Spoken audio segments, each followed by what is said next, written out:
Welcome to Boston Public Radio. I'm Jared Bowen here with Andrea Cabral. We're in for Jim and Marjorie today. We're live from the BPL, streaming to you on youtube.com/GBH News and facebook.com/GBH News. Hi, Andrea. Hello, Jared. We've made it to Friday. We're at an entire week together, and I'm all the better for it. So as am I. Thank you very much. And just a programming note that BPR will be on its annual summer break next week, so there will be no live broadcasts here at the library next Tuesday and Friday, but Jim and Marjorie will be back on September 5th and right here at the library. So we're starting today with the former president of the United States getting booked at a county jail in Georgia for attempting to overthrow a free election, yielding a mugshot gaze already primed for the history books. So meanwhile, there's another mugshot that's been circulating the internet today, one of Congresswoman Marjorie Taylor Greene, that makes her appear like another one of the co-conspirators in Fulton County. Taylor Greene posted the image to her social media accounts, the only catch being she wasn't charged alongside Trump, but she's either there in solidarity or capitalizing it or worse. 877-301-8970 is our number to call or text. It's a new era for mugshots, a new era for the office of U.S. presidency, a new era for America. And so we'd like you to weigh in on this moment. Again, our number is 877-301-8970. And are you frustrated, as both Andrea and I are, that the enormity of this moment means we once again have to turn our attention to the disgraced former president? And can we in good conscience look away when we're once again in an unprecedented moment in U.S. history? Again, our number is 877-301-8970. I mean, part of the reason we express this frustration is largely after the conversation and just the reading and the preparation we did for yesterday's segment with Lee McIntyre about his new book called On Disinformation, where it gives us such a clear understanding that this moment is very much contrived for us, this moment about response to the mugshot. It keeps Donald Trump in the news for beyond where he would already be in the news for being a former president who now has a mugshot to endure with his legacy, but that he has used this moment to capitalize on it. From the moment he walked out of that courthouse, he had memorabilia ready to go on his campaign website as a fundraising mechanism. And here we are talking about it again, which helps him, but also is a documentation to history. Well, I loved the interview with Lee McIntyre. As I said to him and said to you, I could talk to him all day. And what I also liked was that, in his book on disinformation, he's giving practical tools for how, we as everyday people, and more importantly, people who are members of the press, can push back. So a great example of this, and we have some sound where Trump, after was speaking with reporters on the tarmac where he was boarding his private jet to go back to Bedminster Club. It astounds me that anybody sends this guy a dime for anything. But where he's boarding his private jet after being arrested and booked, most people would be disgraced and would hurry from the courtroom. But here's a clip of what he had to say to reporters. What has taken place here is a travesty of justice. We did nothing wrong. I did nothing wrong. And everybody knows it. And so one of the things that Lee talked about yesterday was when people like Rudy Giuliani and Trump use disinformation, try to spread disinformation by the use of repetition in the hope that if you repeat a thing long enough, people will believe it. Wouldn't it be great when they repeated phrases like witch hunts or I did nothing wrong or hoaxes that reporters said, or you committed a crime? If just one person on that tarmac said, or you committed a crime after he said, I did nothing wrong, I didn't, and he says it 3 times, I did nothing wrong, we did nothing wrong, I did nothing wrong, because he knows the impact of repetition, and that's one of the ways that disinformation gets believed. So, we are talking about it now, in part because there's a former president of the United States who now, in addition to being impeached twice, being found to be a sexual predator, and being indicted 4 times, has surrendered himself 4 times and has a mugshot now to go along with his fingerprints. The man who is actively running for president, and who is actively polling high, who didn't have to participate in the debate the other night because he believed he was above it and didn't want to be liable to attacks. Not that they necessarily would have, because we saw most of the candidates on that stage say that they would still support the man if he were to be convicted and be elected to become president of the United States. That's what we're talking about right now. Our number is 877-301-8970 to call it or text. Again, 877-301-8970. So one of our texters says hello to you and I, which is very nice. Hi, back. It says, nice job at the helm this week. That what is most tragic to this texter is over this whole Trump, she calls it a debacle, is what it's done to the presidency and the people. The texter says, I recall with awe and reverence what I felt when viewing the portraits of presidents surrounding our first grade classroom, Although Nixon did tarnish that, Trump has forever stained the presidency by proving that a racist, amoral, lying, hateful traitor can infiltrate the Oval Office. We will now and forevermore have his repugnant mugshot alongside the portraits of those honorable people. And it really does. That's part of why we continue to talk about it, is how it resonates within our history, but within ourselves as we live through these moments. I often think of this in the context, I have relatively young nieces and a nephew, and to know that this is going to be their conception of the presidency going forward, that this is part of the norm. You growing up, my growing up, we had this very different notion of what the presidency meant and who, as has always been the case so far, who the men were in those roles and what they had to bring to that office and what they represented, for better or for worse. There's always division over politics, but what they represented for our country in that office. But now this is part of that history that a younger generation is growing up with, to understand that this is possible, that you have a former president who now has a mugshot and wants to be our president and could very well be our president again. And it doesn't make us different from other countries whose leaders have been prosecuted and, some have been jailed. That has absolutely happened in other countries. This is at such odds with notions of American exceptionalism that I think it bothers us more. And it also bothers us because there were lines that we always believed that no president of the United States would cross. And what this has shown us is that that is not true here or in other countries. And we've still only heard part of the evidence. We haven't even heard all of the testimony that the grand juries have heard at this point, and still what's to come forth about his myriad actions that have landed him in myriad trials at this point. Let's go to, again, our number is 877-301-8970. We'll start our callers with Susan calling from Gloucester. Hi, Susan. Hi, Susan. Hi, how are you? Good. Fine, thank you. Hi. Yes, good. I'm driving, so I hope I don't lose you. Thanks for being here today. I just feel like the more we elaborate on this and the coverage, yes, it just gives him more of his marketing ability. But it's truly the dumbing of America. I mean, it's just preposterous that people can literally think they could vote for this guy who has been nothing but a liar his whole life. And then the thought of him running the country from a jail cell, I mean, what is the standing in the country to the world? I mean, it's just pathetic. But I do feel like every time we talk about it, it's just helping his cause. And I am so frustrated. I don't know what I'll do if, God forbid, he does become president again. I think I'm moving to New Zealand or someplace. I don't know where. Susan, thank you for the call. Let's think about what Susan just said for a second.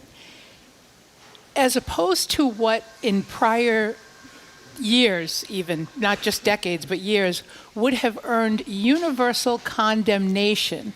Susan's point is that it just helps his marketing. And she's right. Yep. And that it only helps his marketing because we enable that. There is a faction, a group of people, a significant portion of the population, actually, percentage, that no matter what he does, will support him. And he uses that to raise money and continue the grift. This could not have happened years ago because the person would have been universally condemned, resigned in shame with the hope that maybe they would get a pardon like Nixon, but perhaps would expect even to go to jail. That is not the case, and we really do have to look at how much we are the co-creators of that. He could not do this alone. It goes back to the existential crisis that we were talking about yesterday in terms of how do you cover this? How do you talk about it as a story? How do you frame it in the context of American history, but not do all the things that you just said? Not make sure that people are going to his website right now and buying these items so that they can ultimately pay for the legal fees that he seems to be keeping for himself.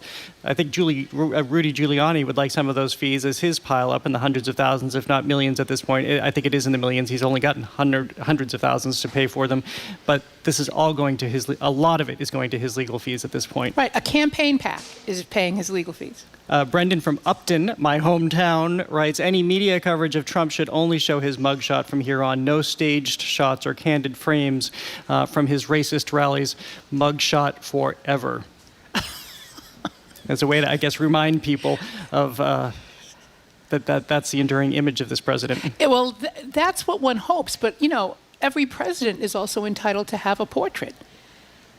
Some of our texters have been making this point that he will. I don't know that even if a president is convicted, we've never had this before. Do you not hang his portrait in the White House? And what is that? Just a change in policy? Is that a change in something else? Or do you have to because he was not convicted for the 4 years that he served?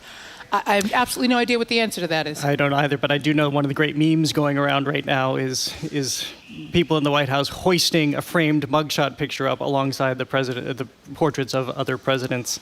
Let's go to Roger in Marblehead. Hi, Roger. Hi, Roger. Hi, good morning. I just wanted to say I wanted to salute Marjorie Taylor Greene for her solidarity with Trump and the entire gang of criminals that were recently indicted. And I would just like to say that it's mine, and I hope many others, fervent hope that, as in the old adage, that's because we will see her hang together with her gang rather than hang simply separately. Thank you, guys. I'll leave it at that. That was an excellent Ben Franklin quote. Thank you so much, Roger. We Thanks, appreciate Roger. the call. Yeah, so let's talk a little bit about that mugshot. So there's the one aspect of it, which is, Marjorie Taylor Greene's thirst to be his vice president as running mate, if he gets the nomination, and I'm assuming that he will, is so nakedly desperate. She's a horrible person anyway, but this in particular is just so ultimately cringeworthy. But because I find nefariousness everywhere, I also think that there's a method to the madness of doing that. Oh, there is absolutely. If she puts, first of all, if I were Fulton County, I'd sue her for appropriating the state seal or the county seal, because she shouldn't be able to do that. But in an age of Photoshop, I doubt that it would go anywhere. But diminishing the importance of the disgrace of a mugshot by just being able to create your own, when everybody knows you haven't been charged with anything, that's the method to the madness. It diminishes the importance or the punch of Trump's mugshot if all of his acolytes create their own and say and use it as almost a campaign push to help him. I stand with Trump. And it diminishes the importance of the fact that he is criminally charged with some of the worst crimes any elected official can ever be charged with in this country. Yeah, a different shade of that is she's normalizing it. That this is Absolutely. perfectly acceptable. So we're going to change that in our society as well, where that's perfectly acceptable, but it's perfectly normal and okay, and you should not at all. No shame in it. No shame to have a mugshot. I think both of us, I would like to speak for most of the people here with us at the Boston Public Library. There would be shame. You'd be horrified if you had a mugshot. But no, this is trying to change that, and we will point out that that is not acceptable. So we have Mark from the car. Hopefully you'll read this on the air because this is very important. He writes, everyone is up in arms about Trump going to jail. First and foremost, he's not the only president that's guilty of anything. They're all guilty of something. But let's get to something more important, he writes. He gets to go to Fulton County Jail and get an expedited booking process done. Meanwhile, there are people in that same jail who are incarcerated for more than 2 years awaiting trial with no conviction, and that should be the headline as well. So expedited, by the way, that he submitted his weight online or to the officials before he got there. They did not weigh him, which is why one of our other texters earlier this morning, even before we started this segment, was pointing out that apparently at the same height, he and Mac Jones would be twins because Mac Jones also weighs about the same. Yeah. Yeah, Allegedly. Nobody's buying the height or the weight. And I read that when he was booked in Manhattan with DA Alvin Bragg's charges against him, the weight was reported as 240 and the height is 6'2". And I'm not, making fun of weight one way or the other. I'm in no position to do that. But you don't grow an inch and lose 25 pounds usually in like a matter of a month or two. So. But Mark's point is very well taken in that he has all of the trappings and the accoutrement of a former president. But there's a reason we protect former presidents, right? Because they're former presidents, and like Jimmy Carter, they go on to do good work.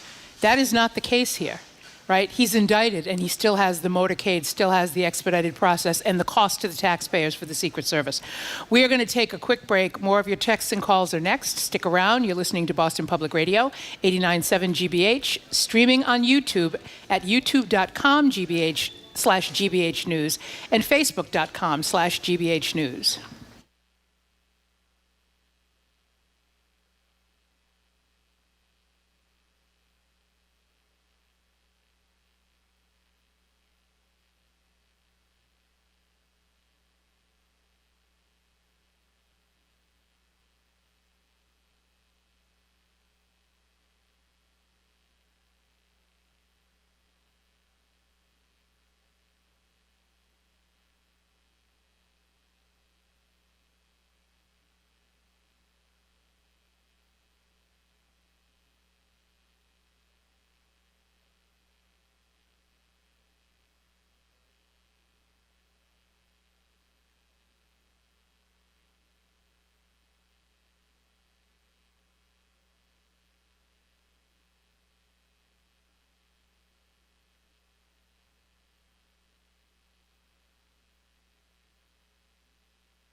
Welcome back to Boston Public Radio. I'm Jared Bowen here with Andrea Cabral. We're in for Jim and Marjorie today. We're also live from the Boston Public Library, so come down and visit us. We're also streaming at youtube.com/GBH News and facebook.com/GBH News. And a programming note that there will be no BPL performances, broadcasts is what I meant to say, although we do have performances here with Live Music Week or Live Music Fridays, of course.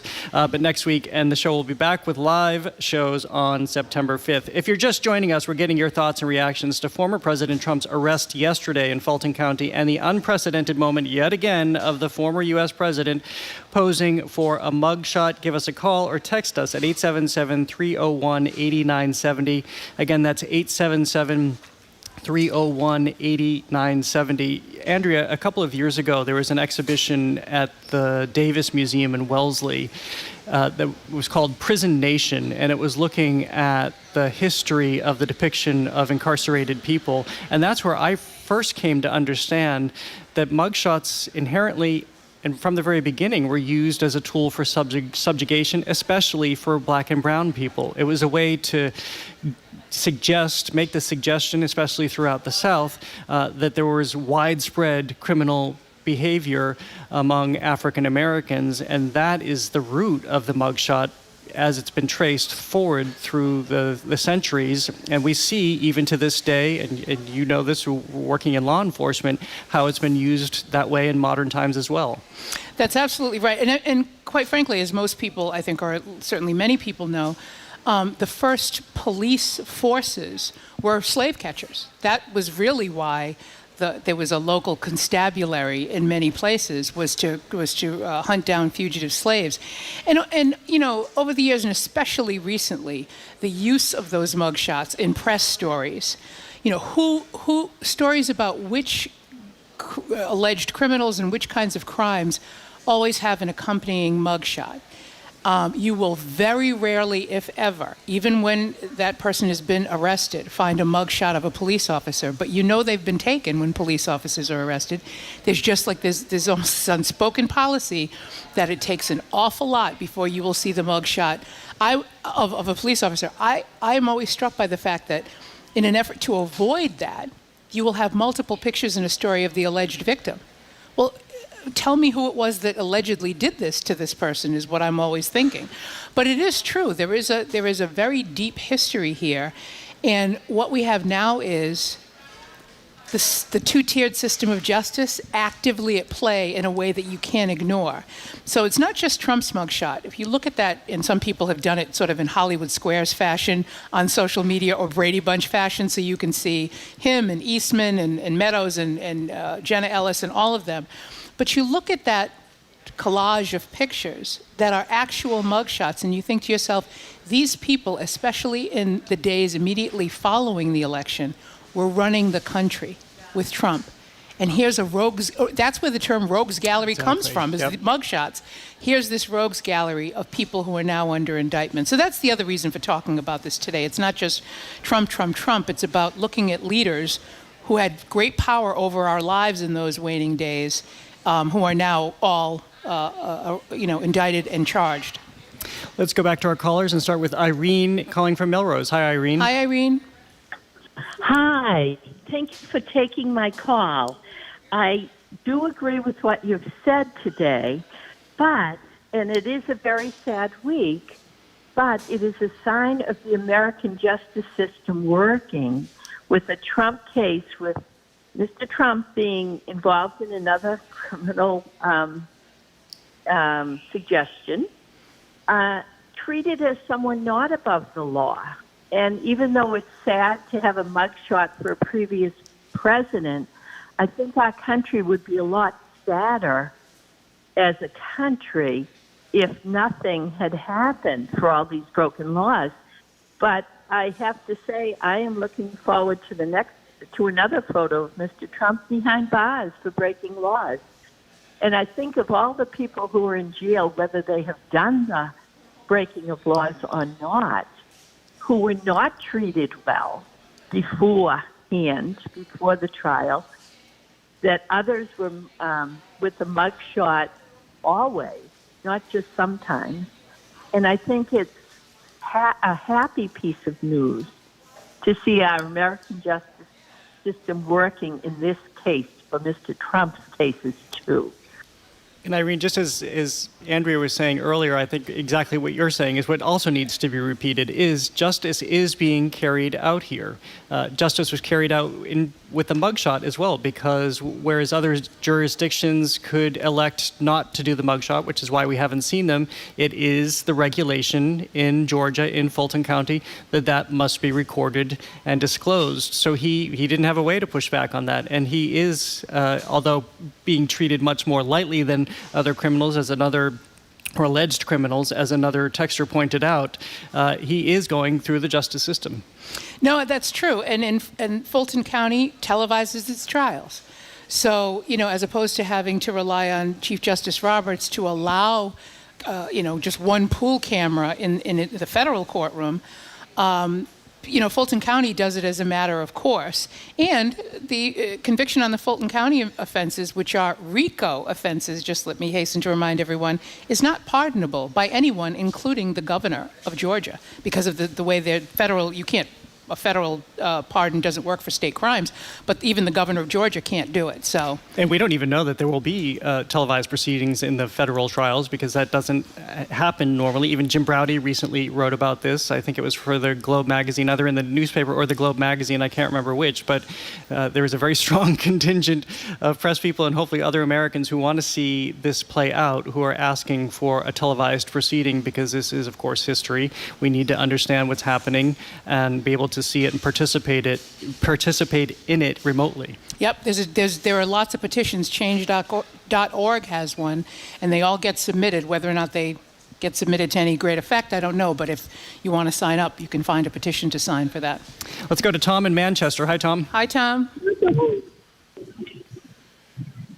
Hi, this is Tom. Are you there? We are. Yep, you're on the air. All right, let me switch off my speaker. I think I'm on my speaker. Yeah, thanks for taking my call. I'm kind of, I don't want to be a Donnie Downer or something. I want to take it right here. What I want to point out is that all this is occurring in the context of what a guy, Chris Hedges interviewed, who's a political, he's dead now, who's a political theorist. And he pointed out that since the 70s, in late 60s, actually thinking about Nixon, that our country's devolved into what's called an inverted totalitarian state. And basically the idea is that we live in a shell of a democracy. There's democratic institutions we still have. We have the Supreme Court, we have the presidency, we have all the institutions of government, but they don't function the way that a democratic country should function. You can look at either party, since probably you can argue that Carter wasn't, but in some ways he was, that there's an autocracy, there's an oligarchy that's developed. And as we've devolved, it's become more and more blatant. And we're just seeing that. And Trump is just another, symptom of that process. In that eventually, hopefully this won't happen, but in terms of the theory, that we're going to end up having a more blatant autocracy as we move on. And I forced myself to watch the Republican debate, and I was very,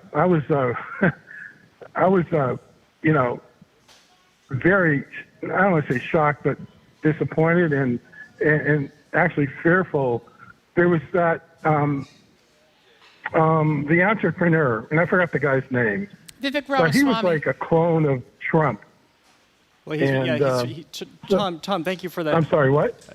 No, his name is Vivek Ramaswamy.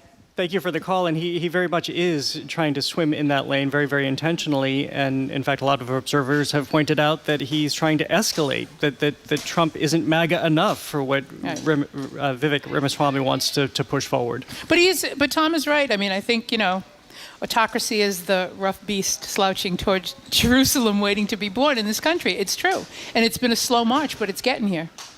All right. Again, Tom, thank you for the call. Let's see who's next. So Brendan, I just wanted to mention this. Brendan from Upton said any media coverage of Trump should only show his mugshot from here on. No stage shots or candid frames from his racist rallies. Does this? I didn't hear you when you read this one. I'm saying mugshot forever. Two shouts out for my hometown. Two shots for your hometown of Upton, and also for Brendan. So when they do just audio of him, and usually they'll do his presidential sort of shot if it's just him talking and that's all you can hear. Why not use the mugshot? And a lot of stations won't show him speaking, but they might show sound from him speaking. Just slap the mugshot up there. I actually think that that's a great idea. I remind people. Let's go next to David in Sudbury. Hi, David. Hi, David. Hello? Yep, you're on the air.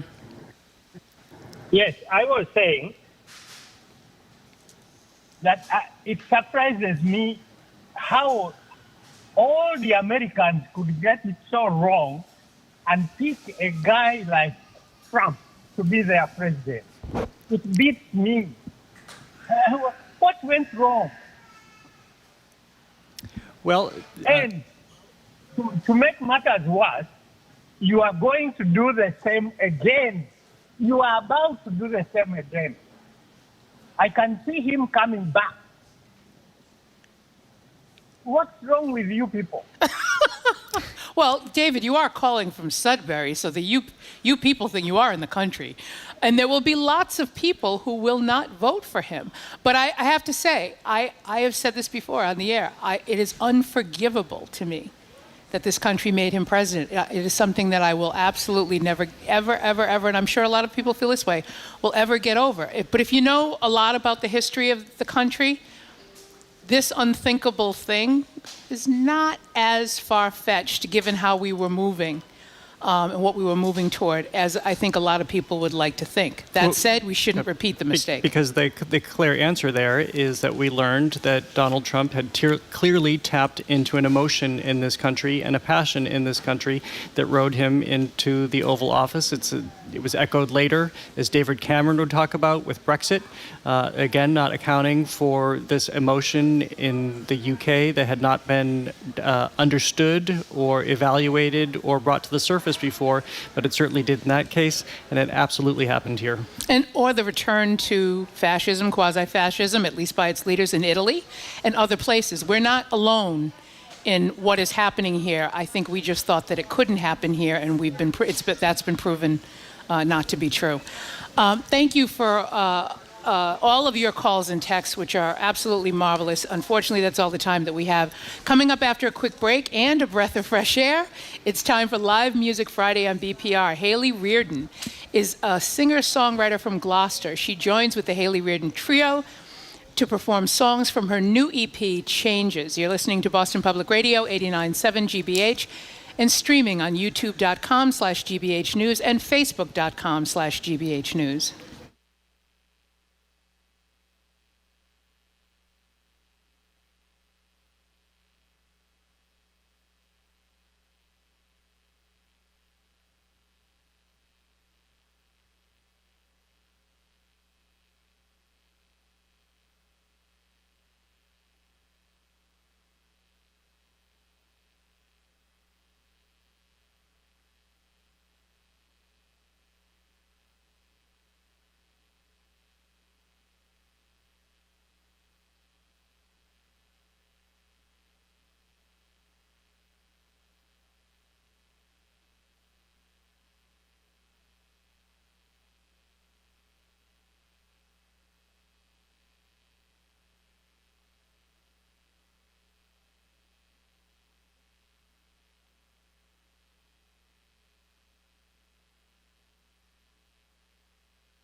Welcome back to Boston Public Radio. I'm Jared Bowen here with Andrea Cabral. We're in for Jim and Marjorie today, and we're live at the Boston Public Library, streaming as well on youtube.com/GBH News and facebook.com/GBH News. It's time for Live Music Friday, and joining us now at the interview desk, singer-songwriter Haley Rearen, who just released her new EP called Changes. It's available wherever you listen to your music or on her website, haleyrearden.com. She is going to perform for us in a moment, and if you want to see her play, we highly recommend you check out the live streams on YouTube or Facebook. But for the next couple of minutes, to start us off, we're going to get to know Haley. Welcome to Boston Public Radio. Thank you. Thanks for having me.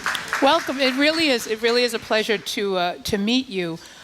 You've had an incredible journey in music from a very young age, and I always am curious about this. So before we dive into the meat of it, I just am curious about when you knew that it would be music that would take hold. That's what you wanted to do. Wow. Well, there was no one moment. It was a natural evolution, but I found songwriting very young, and songwriting was my entry point. That was my home from a young age. And yeah, but there were specific, I guess, moments in the Boston music scene specifically, like going to concerts at Club Passim, Laurie McKenna is an example, and seeing the singer-songwriter format with like one person with a guitar telling stories that I thought, oh, I didn't know that was a thing, and I fell in love with that initially. But I don't know, it always felt obvious to me. You wrote a song, an anti-bullying song, when you were 13 about Phoebe Prince, who people I hope will remember is a young woman who tragically killed herself as a result of bullying. Do you remember the feeling that when you learned about her, that made you write that song? Yeah, I do. She was my age, and I was in school in Marblehead, where I grew up, and that was South Hadley. And I had a similar situation with a friend that didn't end so tragically, but yeah, that's where the song came from. It was very relatable and very local and very real, and songwriting was my way to process everything. And I'm sure it helped people to hear it. Yeah. It was led me on a journey of like working with youth and doing songwriting workshops in schools, and yeah, it was. So you just mentioned Laurie McKenna. We were just talking about it in the quick break. One of my favorite people. In fact, she's touring right now. People can see her as well. She's another hugely accomplished singer-songwriter. You have performed with her. In the vein of singing, songwriting, what is that form of expression for you? What does songwriting do for you as a person? Is it catharsis? Is it storytelling? How do you connect to it? It feels like the place within myself that I go to synthesize my experiences. So I'm always gathering as like Haley me, and then there's this place I go where it starts to make sense. And for whatever reason, that came through songwriting from a young age. So it's kind of been like the place where I ask myself questions and make sense of things. I wonder, in anticipating your new album, how your songwriting has changed, because you've just been traveling through Europe. You had a fellowship in Berlin, I believe, or in Dachau. In Dachau, yeah. Mm-hmm. And just having that different exposure to, I've covered the arts for years, and I see what has happened to painters throughout history when they break out of their zone and they get into a different community and they find different artistic expressions. So what did traveling through Europe do for you? Oh my gosh, it was a window into so many different worlds. I learned so much about myself, and I toured in a very, very grassroots way. So I was like in people's homes and sleeping on people's couches, and I got to experience so many intimate windows into different ways of life. And of course that informs like everything that I create and the person I'm becoming as a young person. And it's informed my music through the connections I've made quite literally in collaboration, which you'll hear. And yeah, it's been so rich. So when you gather up all of those experiences and then you're deciding to put them into music, that must be a very difficult decision to figure out which ones are worthy of a lyric, because lyrics are so, you can only have so much time and so much space, and you want to say so much. How do you winnow that down in your own mind and heart?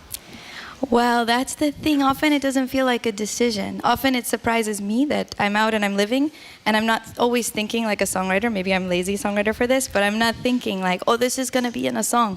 I'm trying to just live, and then when I go to write, that's where certain things come forth, and I didn't realize how much they mattered until they come through that space. So it's not a decision, which is freeing and maybe lazy, but freeing at least. So we're going to invite you over to play your first song, Honest. But before you take your headphones off and move over to play, just tell us a little bit about the song. This song is called Honest. I am now living in Gloucester, and it's inspired by ice bathing, cold water swimming in February on Cape Ann. Oof. So, yes. All right, as you walk over, we'll hear your song, Honest, in just a second. And again, we're going to be listening to Haley Rearen. If you want to learn more about Haley, first of all, you can watch the performance right now, streaming on Facebook and YouTube, but just go to haleyrearden.com. And now here she is performing her song, Honest.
And that was Haley Rearen performing her song Honest. She has a new EP out called Changes. You can go to her website for more information, haleyrearden.com. She's working her way back up to the desk so we can ask a few more questions before you play with and for us again. But just to start, we just saw your accompanists here. Yes. I know that you have found new ways of collaboration, especially over the last couple of years. Tell us about them and what you're doing. Oh my goodness. Well, this is Pau Figueres and Arnau Figueres. They're here from Barcelona. They're my favorite musicians on planet Earth, and it's a dream to have them. I have fallen in love with this Catalan music scene. Pau produced my last EP, this Changes EP, as well as the EP before that with Aniol Bastide, who's also here, the engineer, and Arnau plays on it, and it's this magical kind of soul family I found making music in Spain, and it's amazing to have them here in New England, in my home. But you hadn't been to Spain when you met them, I understand. I had not. Music is amazing like that. We connected through song and through the ethers, and I went to Spain without ever having met them to record with them, and it was magic. So I can't disagree. I mean, from the opening notes, I was all in on that song. And usually it takes you a while to kind of what exactly are they doing. From the opening notes, and the beat on that song is just absolutely amazing. For us, this has been like a folk music week, because on Monday we had Anju and Gabriella Simpkins, who are part of the folk music collective at Club Passim. Oh yes, I know. Which is where you actually debuted your first EP and had your launch party. So this seems to be a hub for places to play and to watch others play and to learn. That's amazing that you have that same root there. Yes, there's obviously an amazing folk music lineage in Boston specifically, and that was one of the remarkable things about working with these guys across the planet is I got there to record with them in the studio in Barcelona, and they would reference like Jonathan Brooke and Dar Williams and all these Boston singer-songwriter, like that lineage that's so strong here. So music ties us together in crazy ways. That lineage, of course, has always been there, as we know, because it's still happening. It has never died out. But would you argue that it's maybe stronger now, or it's coming back in a different way? Yeah, I mean, I think that everything goes in circles, and this community welcomed me when I was like 12, 13. I had all of these folk music mentors here, and then I've watched the scene in Boston evolve, and of course I've then gone elsewhere and come back, but I think it's always gathering and growing, expanding and contracting, and then coming back around. So. One of the great fortunes that we have, I'm just a couple of feet away from you as you're performing, so I'm able to just see very closely, watch your face and almost kind of wonder where you're going. And I noticed you did so much smiling in this song. There are moments where you would suddenly be beaming. You're more than just playing there. Are you going somewhere in your head when you're performing? Yeah, I mean, it's a great joy for me, especially with these guys. As a singer-songwriter in that tradition, I'm used to playing alone, which is also beautiful, and my home, really, but playing with them brings me much, much joy, and songs bring me joy. They bring me to a place that feels free, so I think that's what you see, I hope.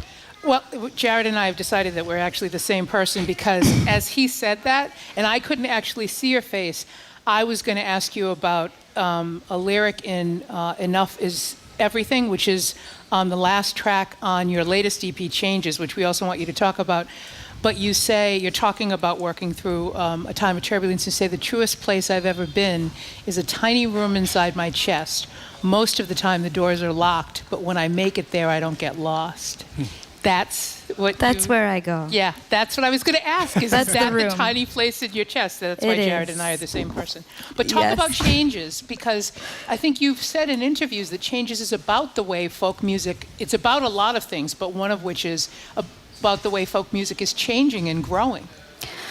Yeah, and about the way I'm changing and growing as a human. But Changes specifically, the EP is a compilation of songs we made over a period of time. So there's a lot of different like colors and versions of me. And I would go to Spain and we'd work on it, and then I would go back I was living in Germany, and I'd come back. And so it's made over a wide breadth of time, and I think you can feel the variety in that. But the title track is with a Catalan singer-songwriter named Judit Nederman. We're not going to play it because we don't have her here. We can't do it without her. But that is... I saw the video. It's fabulous. Oh, we love her. We love her.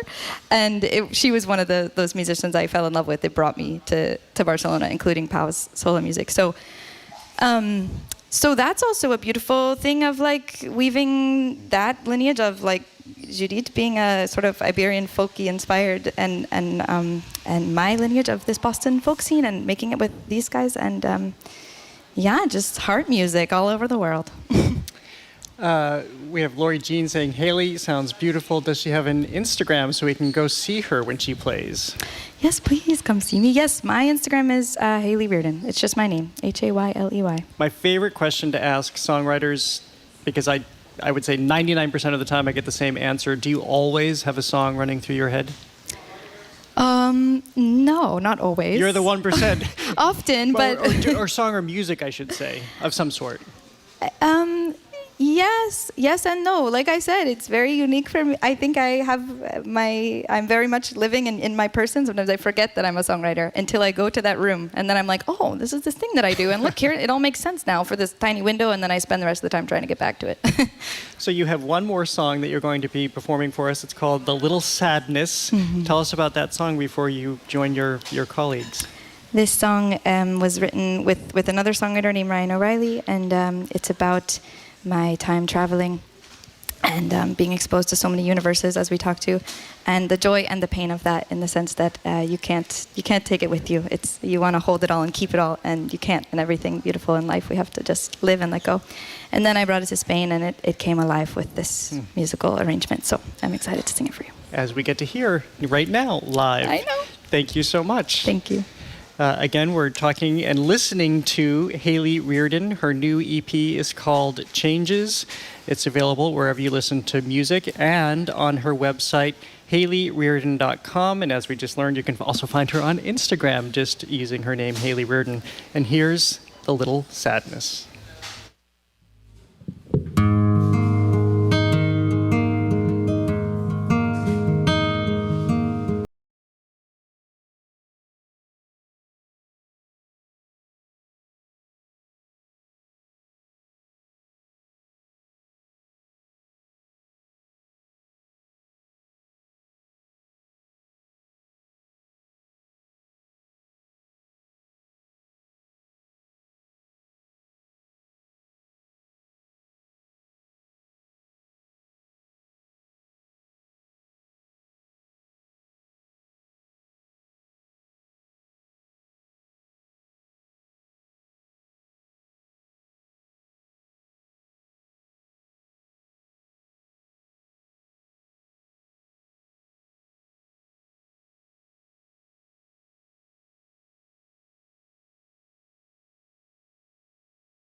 Welcome to hour number 2 of Boston Public Radio. I'm Jared Bowen here with Andrea Cabral. Hi again, Andrea. That was a great segment just now with Haley Rearen and the brothers Figueres, who accompanied her. That was wonderful. Well, they were fabulous. And by the way, again, Haley Rearen, her new album is Changes. It's wherever you listen to music. And if you want to talk, probably you could talk to them as well, but if you want to see the brothers perform, her fellow musicians, whom you just heard perform right there, they're Pau and Arnaud Figueres. That's going to be this Saturday, the 26th, at the Whale's Jaw Cafe in Rockport. That's where they have their solo show. So we are coming to you live from the Boston Public Library today. We're streaming to you from youtube.com/GBH News and facebook.com/GBH News. And joining us now at the library is GBH's Callie Crossley. She's the host of Under the Radar with Callie Crossley, which you can get Sunday nights right here at 89.7 at 6 o'clock. She's also the host of Basic Black, which airs Fridays at 7:30. And you can also hear her Callie commentaries on Mondays for GBH's Morning Edition. Hi, Callie. Hello, you two. Hi, Callie. Hi. We are at the 60th anniversary of the March on Washington, which, when you say that anything is more than half a century old, it sounds like it was a long time ago, but in terms of our current regression, maybe not so long ago. And Clarence Jones, who is all of a spry 92, has a piece in the Globe that asks and kind of answers, where do we go from here? Talk a bit about his piece, but also your perspective on 60 years later. Well, I've been doing a number of pieces about that because that was a central story in the documentary series I worked on, Eyes on the Prize, America's Civil Rights Years. But Clarence Jones's piece reminds us that he was 32 then. You're saying he's 90-something now, so he really has a perspective over time. One of the things that's important, well, two things I want to mention. He emphasizes, and I always have to emphasize, that people refer to the march usually as March on Washington and not the full title, which was the March on Washington for Jobs and Freedom. And that's really important about what the purpose of it was, what folks were gathered there for, what Martin Luther King was there to talk about. It really, if you go back and look at the I Have a Dream speech, the part that we know about gets sort of disconnected from the economic driving message that he had in the rest of the speech. So that's really important. But what Clarence pointed out was the speech right before King spoke by Rabbi Joachim Prinz of the American Jewish Congress. And at that point, he was talking about, anti-Semitism, the symbiotic relationship that Jewish people felt with black folks around issues of inequality, and also the kind of racist attacks that had happened to black folks they really could relate to because it had been happening to them. I just want to quote one thing from his speech that I thought was interesting. We can hear from him directly and hear you on the other side of it. Here's great. the voice of the rabbi from that 1963 march with very powerful words about the biggest threat to America. Bigotry and hatred are not the most urgent problems. The most shameful and the most tragic problem is silence. Yeah, that was what I was going to pick. I had a feeling.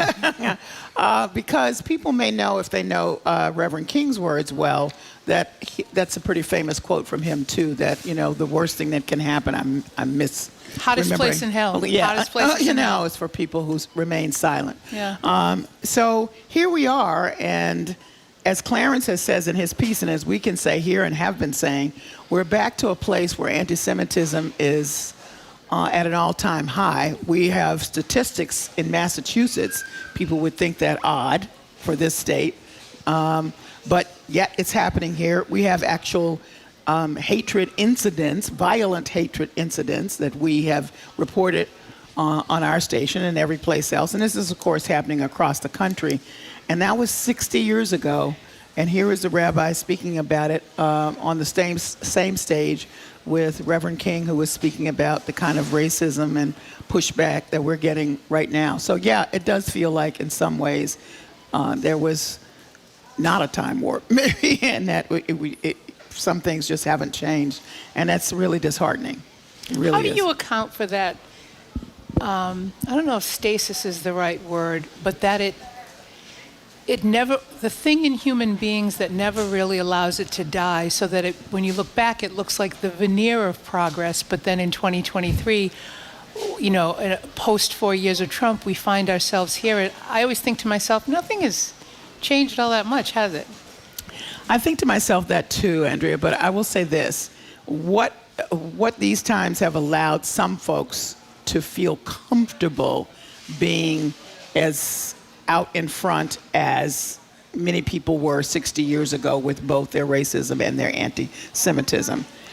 And what the progress that we thought was made was that at the very least that was pushed down and people didn't feel comfortable, because when you feel comfortable, you feel you are supported by so many people out there who may not have said the same thing, but you feel pretty good that they feel the same thing. So you're okay if you say it out loud and continue to say it, if you threaten people, if you threaten violence, if you execute violence, you feel pretty good. And that's the scary thing for me, that this atmosphere has created a space for people to feel that this is the environment for them to take all of their maybe latent racism and anti-Semitism back out front and feel good about it. That's what scares the hell out of me. And so when he talks about, in that clip that you played, the most tragic problem is silence, what that says is that all of the folks that know better cannot allow the other people who are speaking it out loud to assume they're speaking for them. They have to speak up, and they have to say, you're not speaking for me. You're not speaking for a whole lot of people, as a matter of fact. You're over here on some island with some folks that need some help. And I'd like to see more and more of that. Well, and for better or for worse, because of media and social media, we are a more aware population than ever before. Yeah. So there's not an excuse for silence. Yeah. Kelly, let's move to Hawaii, where in the horrible fires in Maui, the number of people killed is escalating, at least 114 at this point, probably hundreds more. Such a horrible task of identifying those people who are still missing. But now we're learning that there may have been barricades set up by police, which could have resulted in those deaths? I'm telling you, this puts hair on my chest. Okay, so here are people, imagine, the fires are coming. Nobody knew it was coming. We've all heard that nobody was warned. So they're trying to figure out what's going on. So there were barricades put up, particularly on Lahaina Bypass Road, and it blocked the only way out of Lahaina to the southern part of the island. Now, the point of that was that they were afraid that people were going to get further hurt by going down this road, and the fires were going to make it worse. Eventually, whoever put the barricades there. But the people who made the in-the-moment choice to go around the barriers because the fire was right behind them lived. And the people that paid attention to the barricades, which I'm afraid I probably would have, did not live. Yeah, if you're facing the police. Yeah, you're just feeling like it's right on top of you. Well, they must know. Somebody put it here, and it must be worse on the other side. But nobody in the moment could explain that, as one of the people quoted in this piece, is that the heat from the fire was just incomprehensible, and if you were there, unless you were there, you didn't really understand it. And he said, this is a guy named Baird, we had literally minutes and one wrong turn and we would have been dead. And there's another example in this story of a woman who turned left instead of right. It wasn't even a barricade, and she lived, and people who turned right did not. So it's just, oh my God, it's just so scary. Because, I think what brought to mind was, and this is not at all equal, all of those barricades and notices that we have in the zoos about dangerous animals and people go around them. And you're like, don't do that. Not to do that. Yeah. And so it's ingrained, on some level that, generally speaking, a barricade is placed there with some thoughtfulness and some information that we do not know. We the regular folk, don't know. So what would make me think that I should go around it? I would have thought the road would end or something would be even more horrible. And so the people that made a different decision, this is one that, I know you all have talked to people over the years, each of you. who talk about we all have that Little intuition, voice. that little voice Yeah. or something. I was just thinking that. You know, and I often say sometimes mine is mute. Could you just speak up a little louder? I need it a little louder. But on this occasion, you'd like to think that you have some instinctual something that leads And that you listen to it, because Yes. that's the key. Yeah. We used to do that when we used to talk to young girls in high school about domestic violence, or finding yourself Yeah. in a bad situation. So every woman, every young girl and woman has that little voice that says, "I shouldn't be here." And what we follow that up with is, "No, it'll be fine. He couldn't possibly hurt me." And we tell them, "Listen to the little voice." And I think that's really what it is with Yeah. people making that choice. But what this story also talks about, that doesn't bode well for the future, is that more and more every day we're finding out that there were failures within the emergency systems that were designed to protect people and forewarn them with enough time, even in a fast-moving fire. And so, the consequences, not just the system failures, but the consequences of even the way water is distributed on the islands between corporations and people. So, talk about that in terms of the way we look at Maui as a disaster, as a wildfire disaster. Well, because and here's the other thing. Now, of course, there's a lot of anger at the electric company because they're saying that they could have shut the power, and that would have reduced the ability for the fire to latch on, just keep stirring up those electrical fires that sent those embers going even further.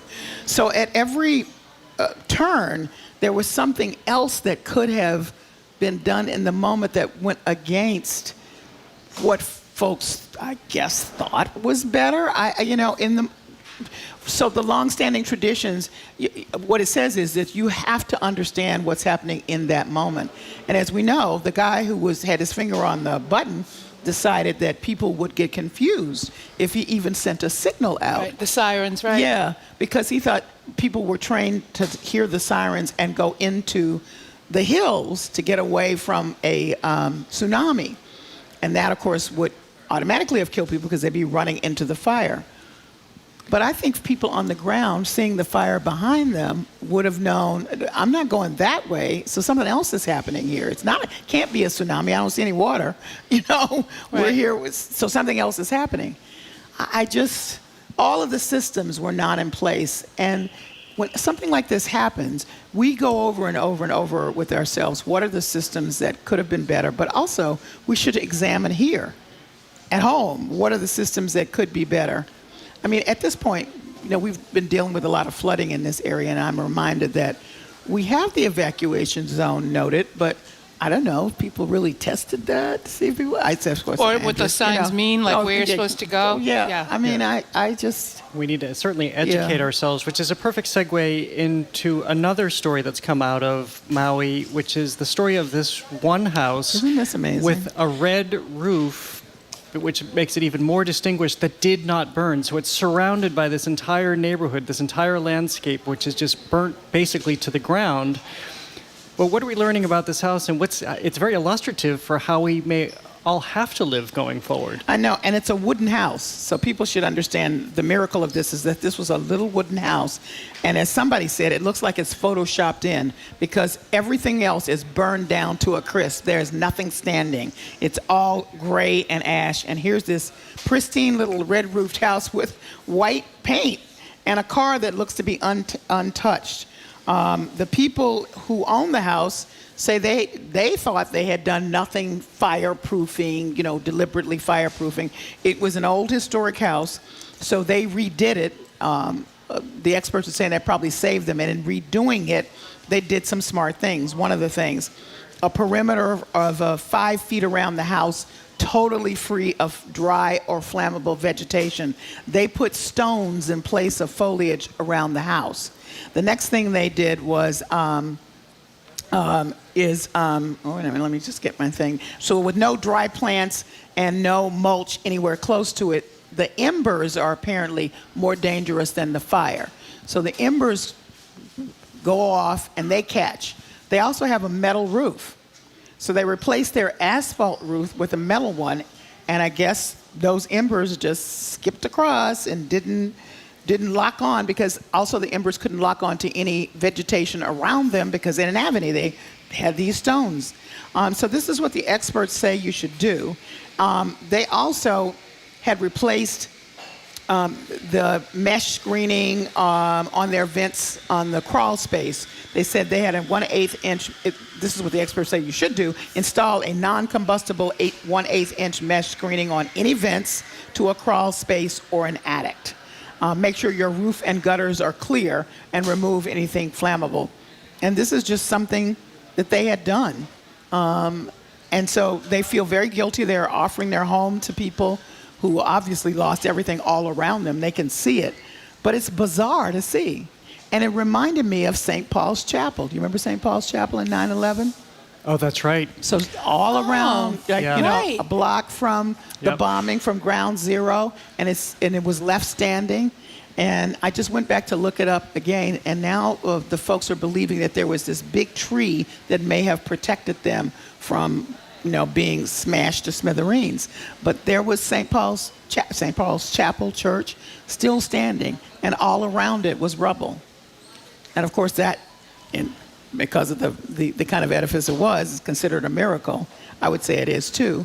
But isn't that something? They call it the chapel that still stood after 9/11. I do remember that now. Yeah. Yeah, it was such an enduring Yeah, image. yeah. The good thing is that those are concrete things that We people can do Right. in areas, every area, but certainly areas that are prone to fires. Yeah. Sometimes it's difficult when the houses are too close, because in this case there was very good distance between the houses in this particular area, so there was longer distance for the embers to travel. But I hope people pay attention to that.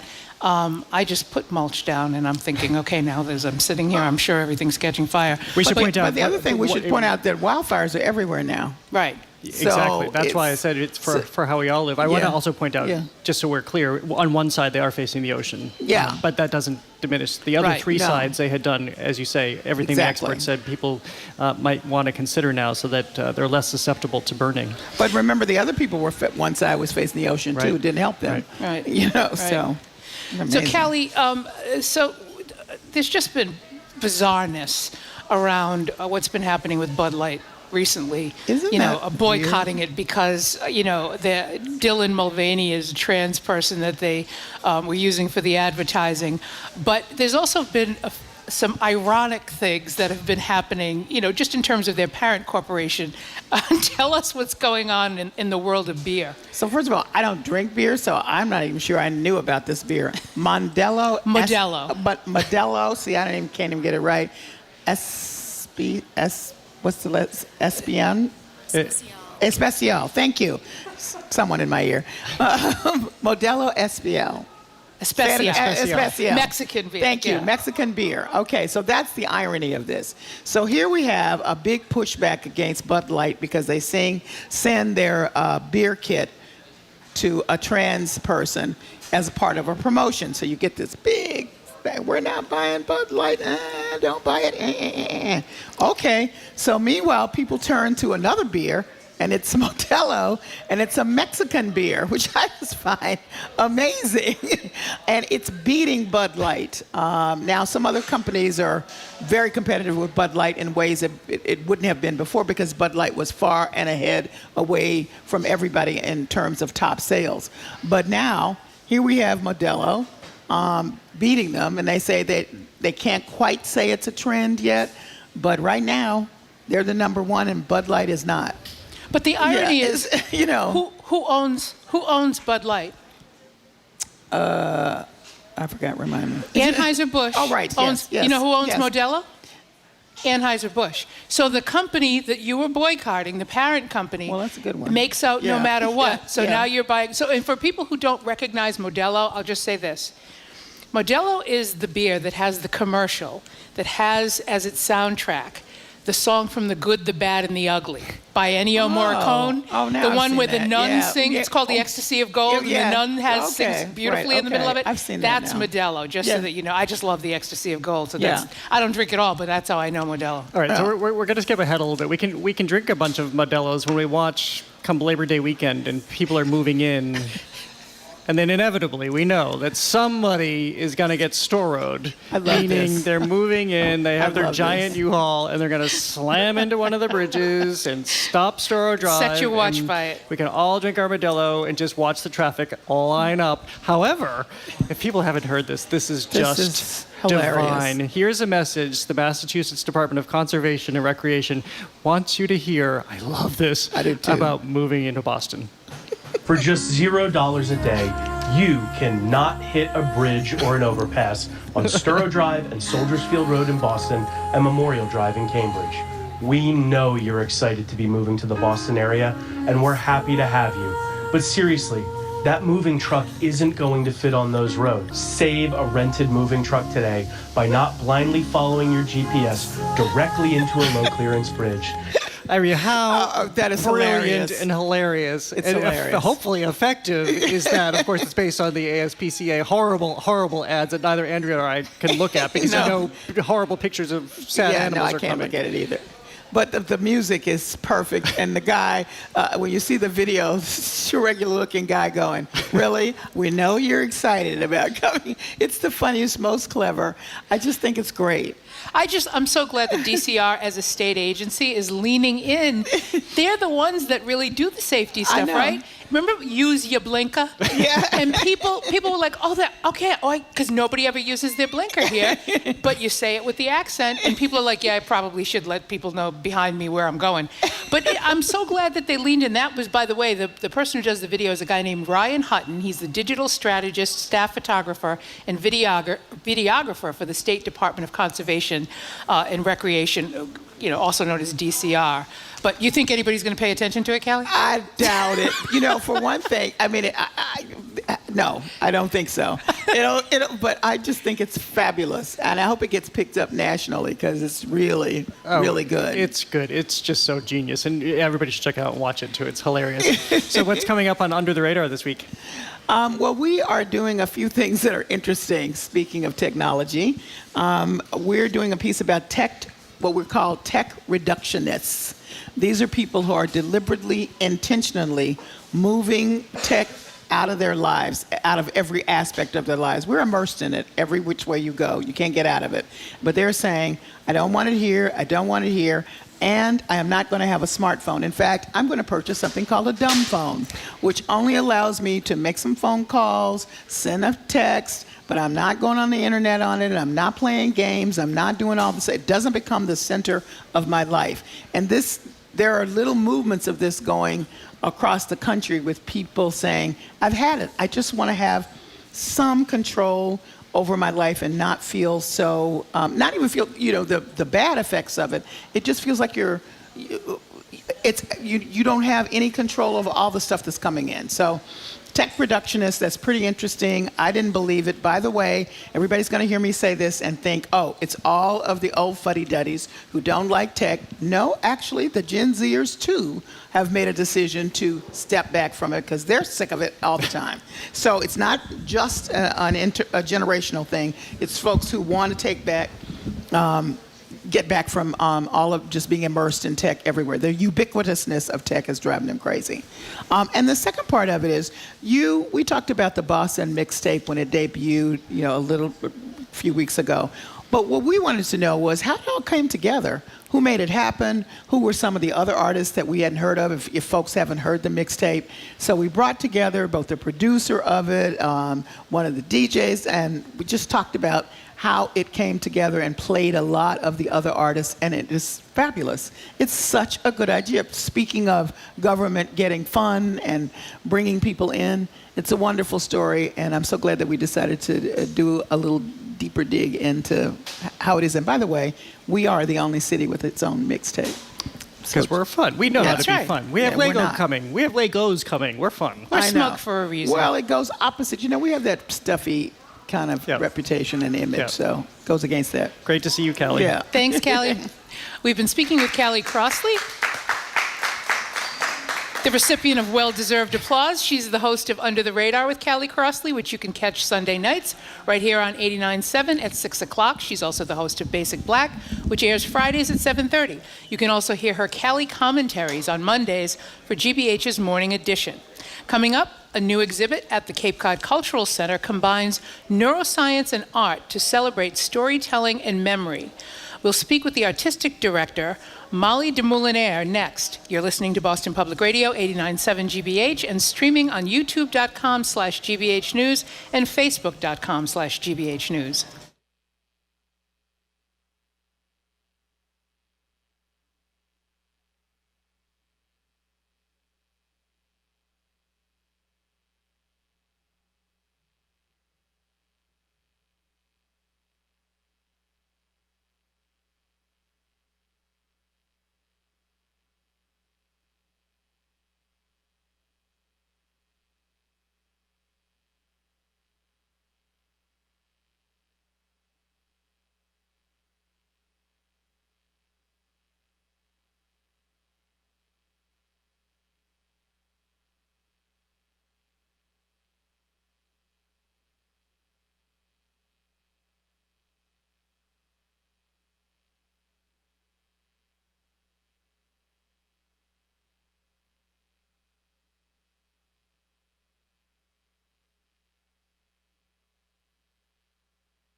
Welcome back to Boston Public Radio. I'm Jared Bowen here with Andrea Cabral. We're in for Jim and Marjorie today, and we're live at the Boston Public Library, streaming on youtube.com/GBH News and facebook.com/GBH News. Just a programming note, the show is in repeats next week as everybody takes a summer break, so there will be no show here at the library, but Jim and Marjorie will be back here Tuesday, September 5th.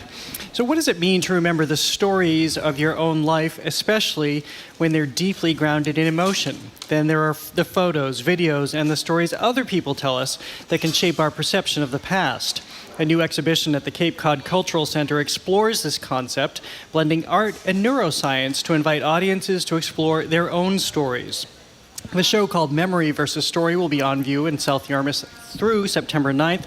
The sensory exhibition is paired with programming about memory disorders like dementia and Alzheimer's and community workshops. There's more information at culturalcenter.org. Joining us now is Maui de Moulinaire. Sorry for that, Molly.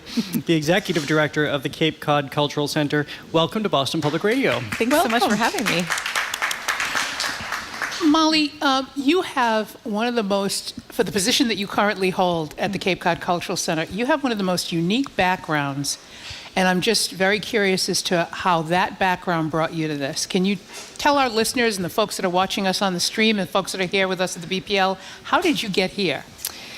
It's definitely a unique position to be in, and thank you so much for having me. And so for me, it's all around experiential education and hands-on lifelong learning. So I was a product of a homeschooling education, and so I went to the Science Museum, the Boston Museum of Science, and I went to the water treatment plant, and I went to museums all over the country, and that was a lot of how I learned. And so that's brought me into where I am today at the Cultural Center of Cape Cod, and that is what we do every day. We immerse people in art and in culture and in lifelong learning opportunities that allow them to be curious about the world around them and to maybe look at the world a little differently than they did the day before.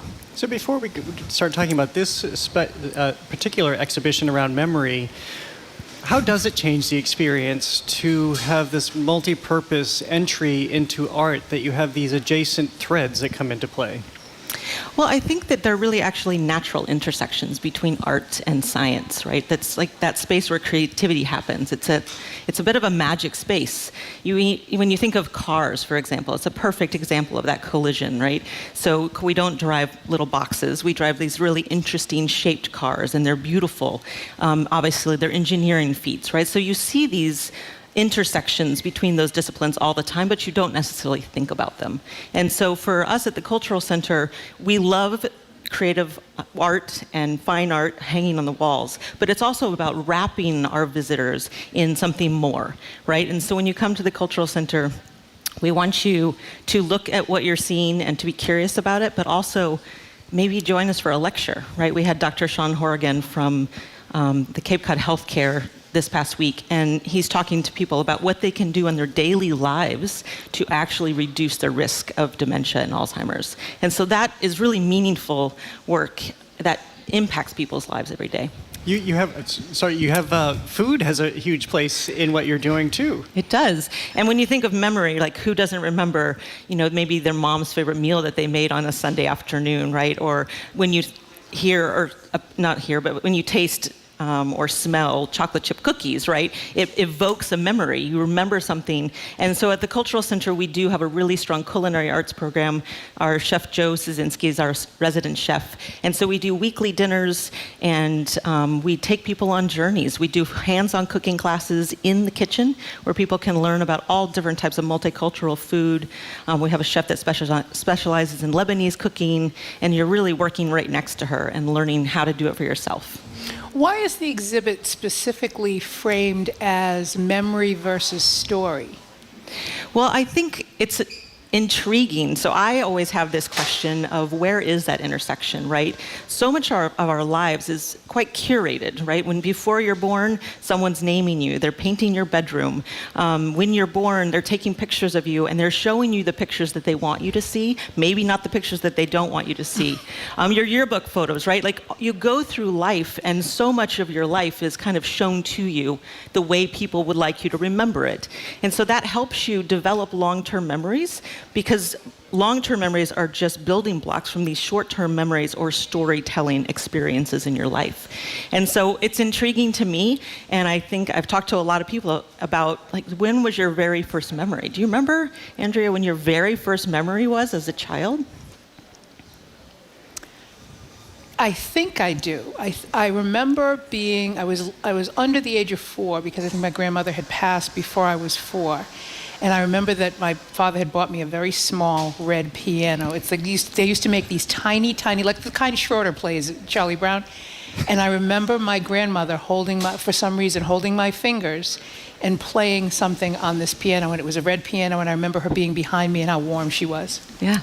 I want to answer this question too. Oh, great. But the reason I want to answer it is because you've kind of provoked something in me. I feel like one of my earliest memories is sitting in this small wooden rocking chair in my parents' living room, and me struggling to hold my sister because my mother wanted to take a photograph.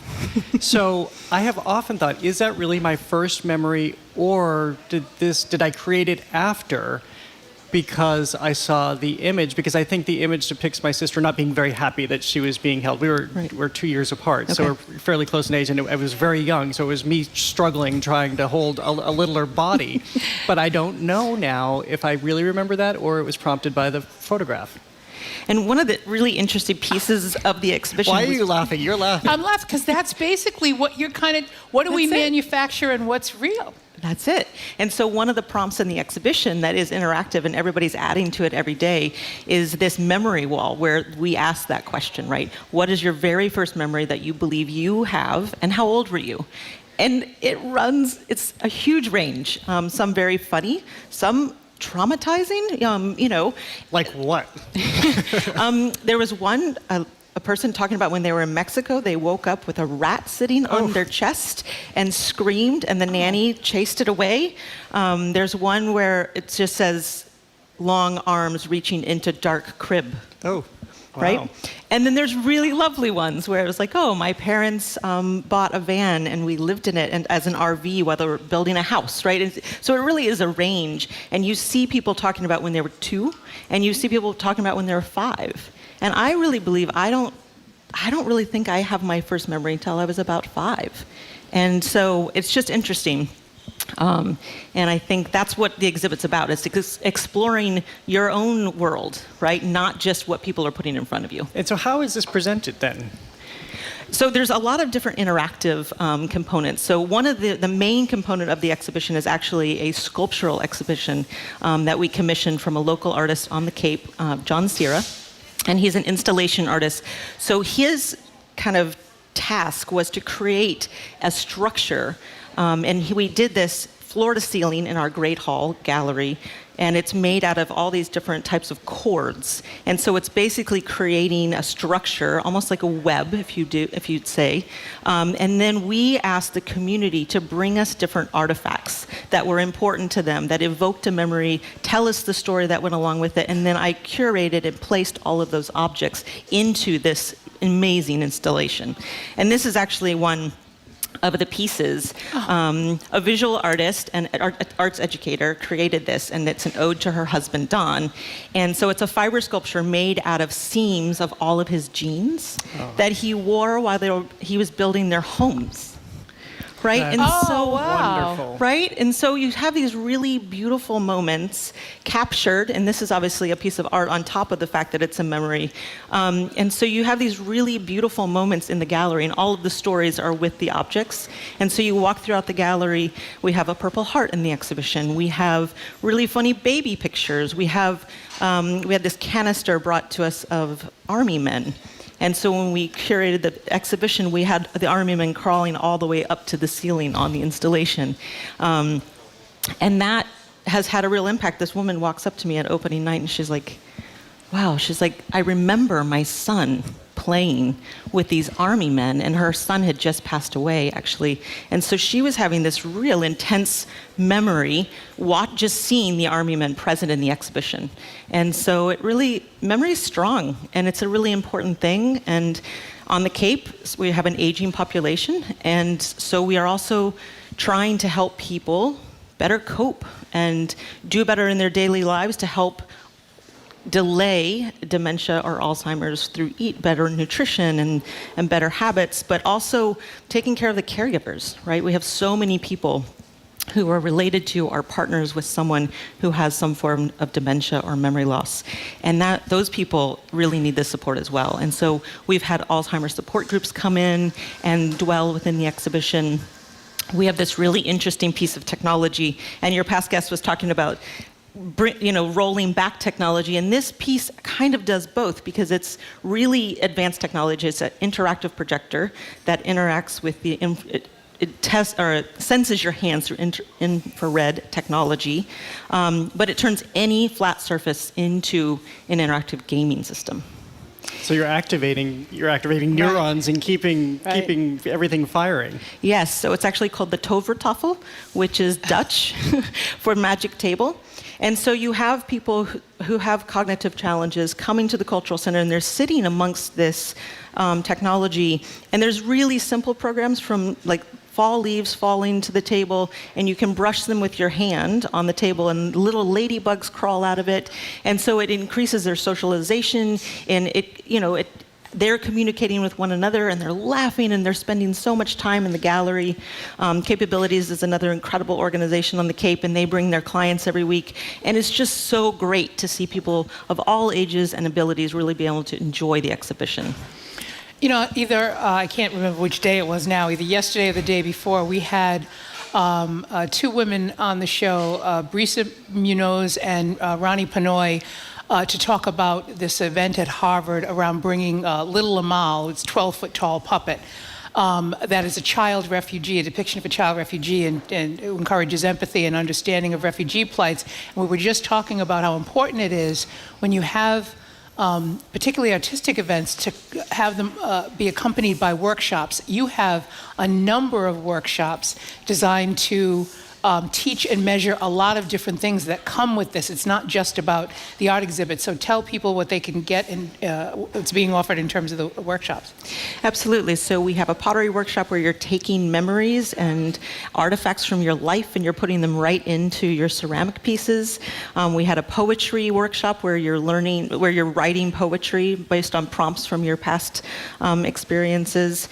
We also have a collage workshop coming up next week where people are bringing in different objects, photos and news clippings and all these different things from their past, and they're learning how to collage and create original pieces of work. I said Dr. Sean Horrigan, who is the neurologist at Cape Cod Healthcare, he came in and he did this amazing talk the other day with our guests around what we can do on a daily basis to reduce, and it's really about healthy eating, right?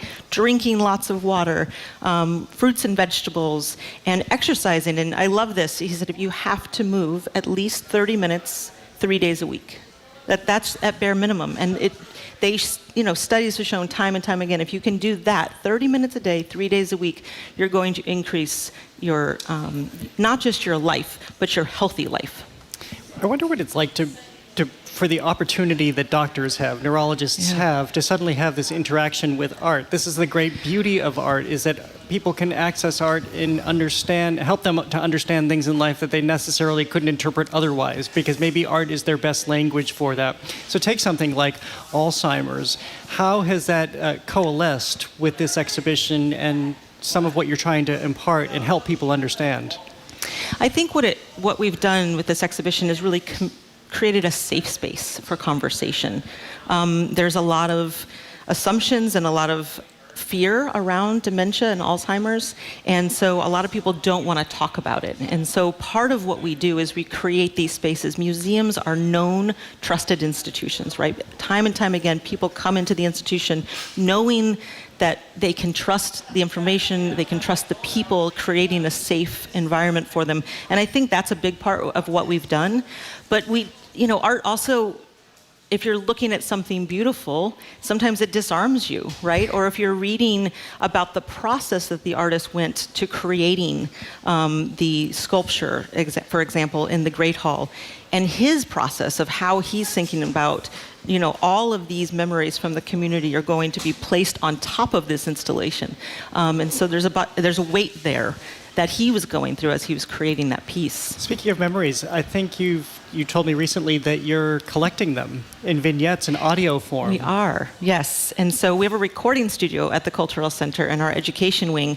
And so we've partnered with the StoryCorps through their app, right? We hear them on NPR all the time, of course. I cry every Friday.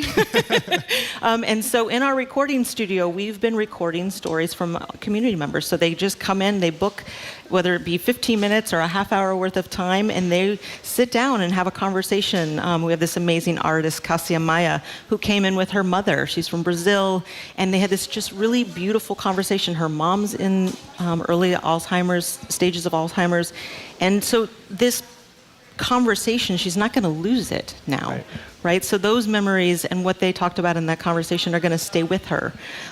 Greg O'Brien, who's this author, and he came in and he has Alzheimer's and it's in his family. And so he spent about 45 minutes talking about his experience of living with the disease, being an author about the disease and what that has meant in his life. And so you can access those in the gallery, but also on our website. And so we do, as we try to become more accessible as an organization, right? We want people to see things, we want people to hear things, we want people to touch things. And that's where we really start to treat the whole human. Like many of the other exhibits with which you've been involved, and I'm thinking specifically about the one around domestic violence, those are the cases I used to do when I was a prosecutor, and so I was really interested to read about that. This seems very focused and very intentional, where the population on the Cape, the percentage that's 55 or older, is pretty significant. And you don't always have to measure the impact of art, but given the educational component of this, are you able to gather feedback and data and measure how it's resonating in this particular community and how much it's helping? So we have lots of ways that we get feedback from people. We have guest books in the galleries where people can talk about their experiences. My office is smack dab in the middle of the Great Hall space, and I love that because I hear people talking about the exhibition, right? Or they come into my office. The domestic violence exhibition was really powerful, and there wasn't a day that went by that there wasn't a guest coming to me and saying, I've experienced this. My daughter experienced this. My granddaughter just experienced this at college. And art is a really powerful tool for change. And I think as an arts organization, we have a responsibility to present content in a responsible way where we're bringing in people that may not think like us, and then giving them the opportunity to hear someone's story or someone's experience and then react differently next time or interfere specifically around domestic violence, right? How can you be a bystander and an advocate for someone maybe that's happening to? And so we love art for art's sake, right? We don't measure, we're not testing people when they walk in and testing people when they leave. And I love that about informal education. But we measure attitudinal changes with people, and we listen a lot.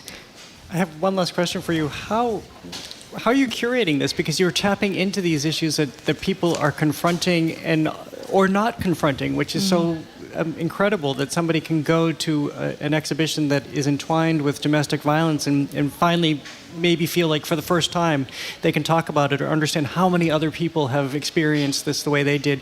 Same with Alzheimer's. You talk about the stigma or dementia, that maybe it gives them the prompt that they finally needed to be able to begin to accept what might be happening to them or to a family member. So how are you tapping into the zeitgeist in some way?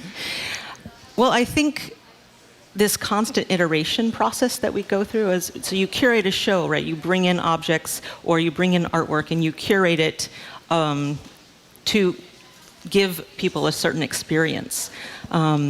But a lot of exhibitions are changing. I mean, this one changes every day, right? There are people are leaving things every day. Someone brought in a pair of socks the other day that her mother knitted for her, that she had knitted for her father. So her mother had knitted for her father when they got engaged, right? And so people bring new objects every day. People leave prompts on the memory wall every day. And so then that's a different experience the next day for someone new that comes in. And I think what is great is we take all this feedback, and then next year, when we look at our programming and what we're doing, it gives us inspiration to do what's next. It's just fabulous work you're doing. It Thank really, you so much. it is. It's fantastic. Thank you for being here, and thank you for sharing that with us. Thank you so much for having me. We've been speaking with Molly de Moulinaire, the Executive Director of the Cape Cod Cultural Center. The showcase, called Memory versus Story, will be on display in South Yarmouth through September 9th. There's more information at culturalcenter.org. After a quick break, Michael Curry, CEO of the Mass League of Community Health Centers, is with us, talking about new resources for student loan relief for healthcare workers in the Commonwealth. Michael's next. You're listening to Boston Public Radio 89.7 GBH and streaming on youtube.com/GBH News and facebook.com/GBH News.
Welcome back to Boston Public Radio. I'm Jared Bowen here with Andrea Cabral. We're in for Jim and Marjorie and live at the BPL, streaming on youtube.com/GBH News and facebook.com/GBH News. We're joined now on Zoom by Michael Curry. He's president and CEO of the Massachusetts League of Community Health Centers. He's also a member of the National NAACP Board of Directors, where he chairs the board's Advocacy and Policy Committee. Michael, hello. Hey, good to be with you. Hi, Michael.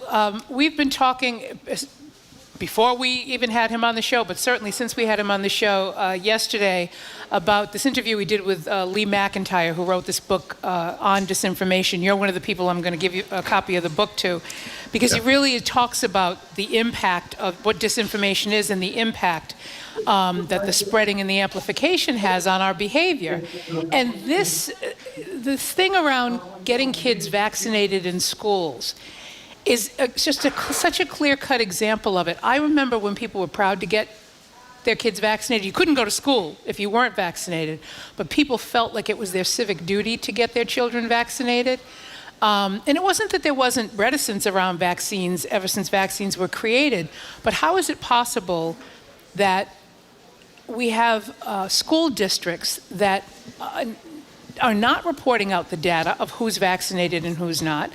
We have numbers in some places that are much lower than numbers in other places, and no real mechanism to determine who actually is immunized. Yeah, well, I mean, there's so many issues wound up in that. So one is the fact that we have, that, as you said, the misinformation campaign has been going on for many years, but I would say was heightened under COVID. And it was politically motivated, right? It was politically driven in many cases, where folks were saying, oh, you can't trust the vaccine, and ultimately writ large, all vaccines. Or we don't trust our healthcare system. We don't trust the CDC. We don't trust local public health departments. That was dangerous rhetoric, and it was inaccurate. And unfortunately, people have still sort of lived their lives based on those inaccuracies that were being reported during that time. So whether the vaccines were having side effects, I think some of that was spreading across the country, and you can find that depending on where you forum shop for your health news, right? So I think we have a challenge in this country. One is we have to deal with this political divide, and this misinformation campaign has happened against sound, scientific treatment and care within healthcare. So we have to address that. On this issue of vaccinations across the state, we have a few issues there that we have to get to. One is, and we're talking measles, mumps, rubella. We're not talking about COVID. We're talking about the big three. Exactly. But broader issue is we've realized through COVID that we don't collect data very well. Right? That was one of the big issues around COVID. I would argue even in the health equity campaigns that are happening right now is we don't have the data. And John Snow 101 is you need to have the data to have the right interventions, the right treatment, bring the right care in the right places at the right time. We don't do that very well, both in Massachusetts and across the country. That being said, so with these three diseases in particular, with childhood vaccinations, it's voluntary. Schools can self-report as to whether a child has received a vaccine or not. There's arguably not the systems in place to do that. There's stretched resources. So I don't even blame school systems when we say, a large percentage of them haven't reported in, I think some 36%. The reality is, do we give them the resources to do that? Do we give them the technology to report in? Do we give them the awareness campaigns that they need to facilitate on the ground to educate parents and families? And then last but not least, I think what is scary is that we know when your child doesn't get a vaccine, the implications are in the entire family, especially as like most of our families, those children come home to households with vulnerable seniors. We are multi-generational homes for many of us.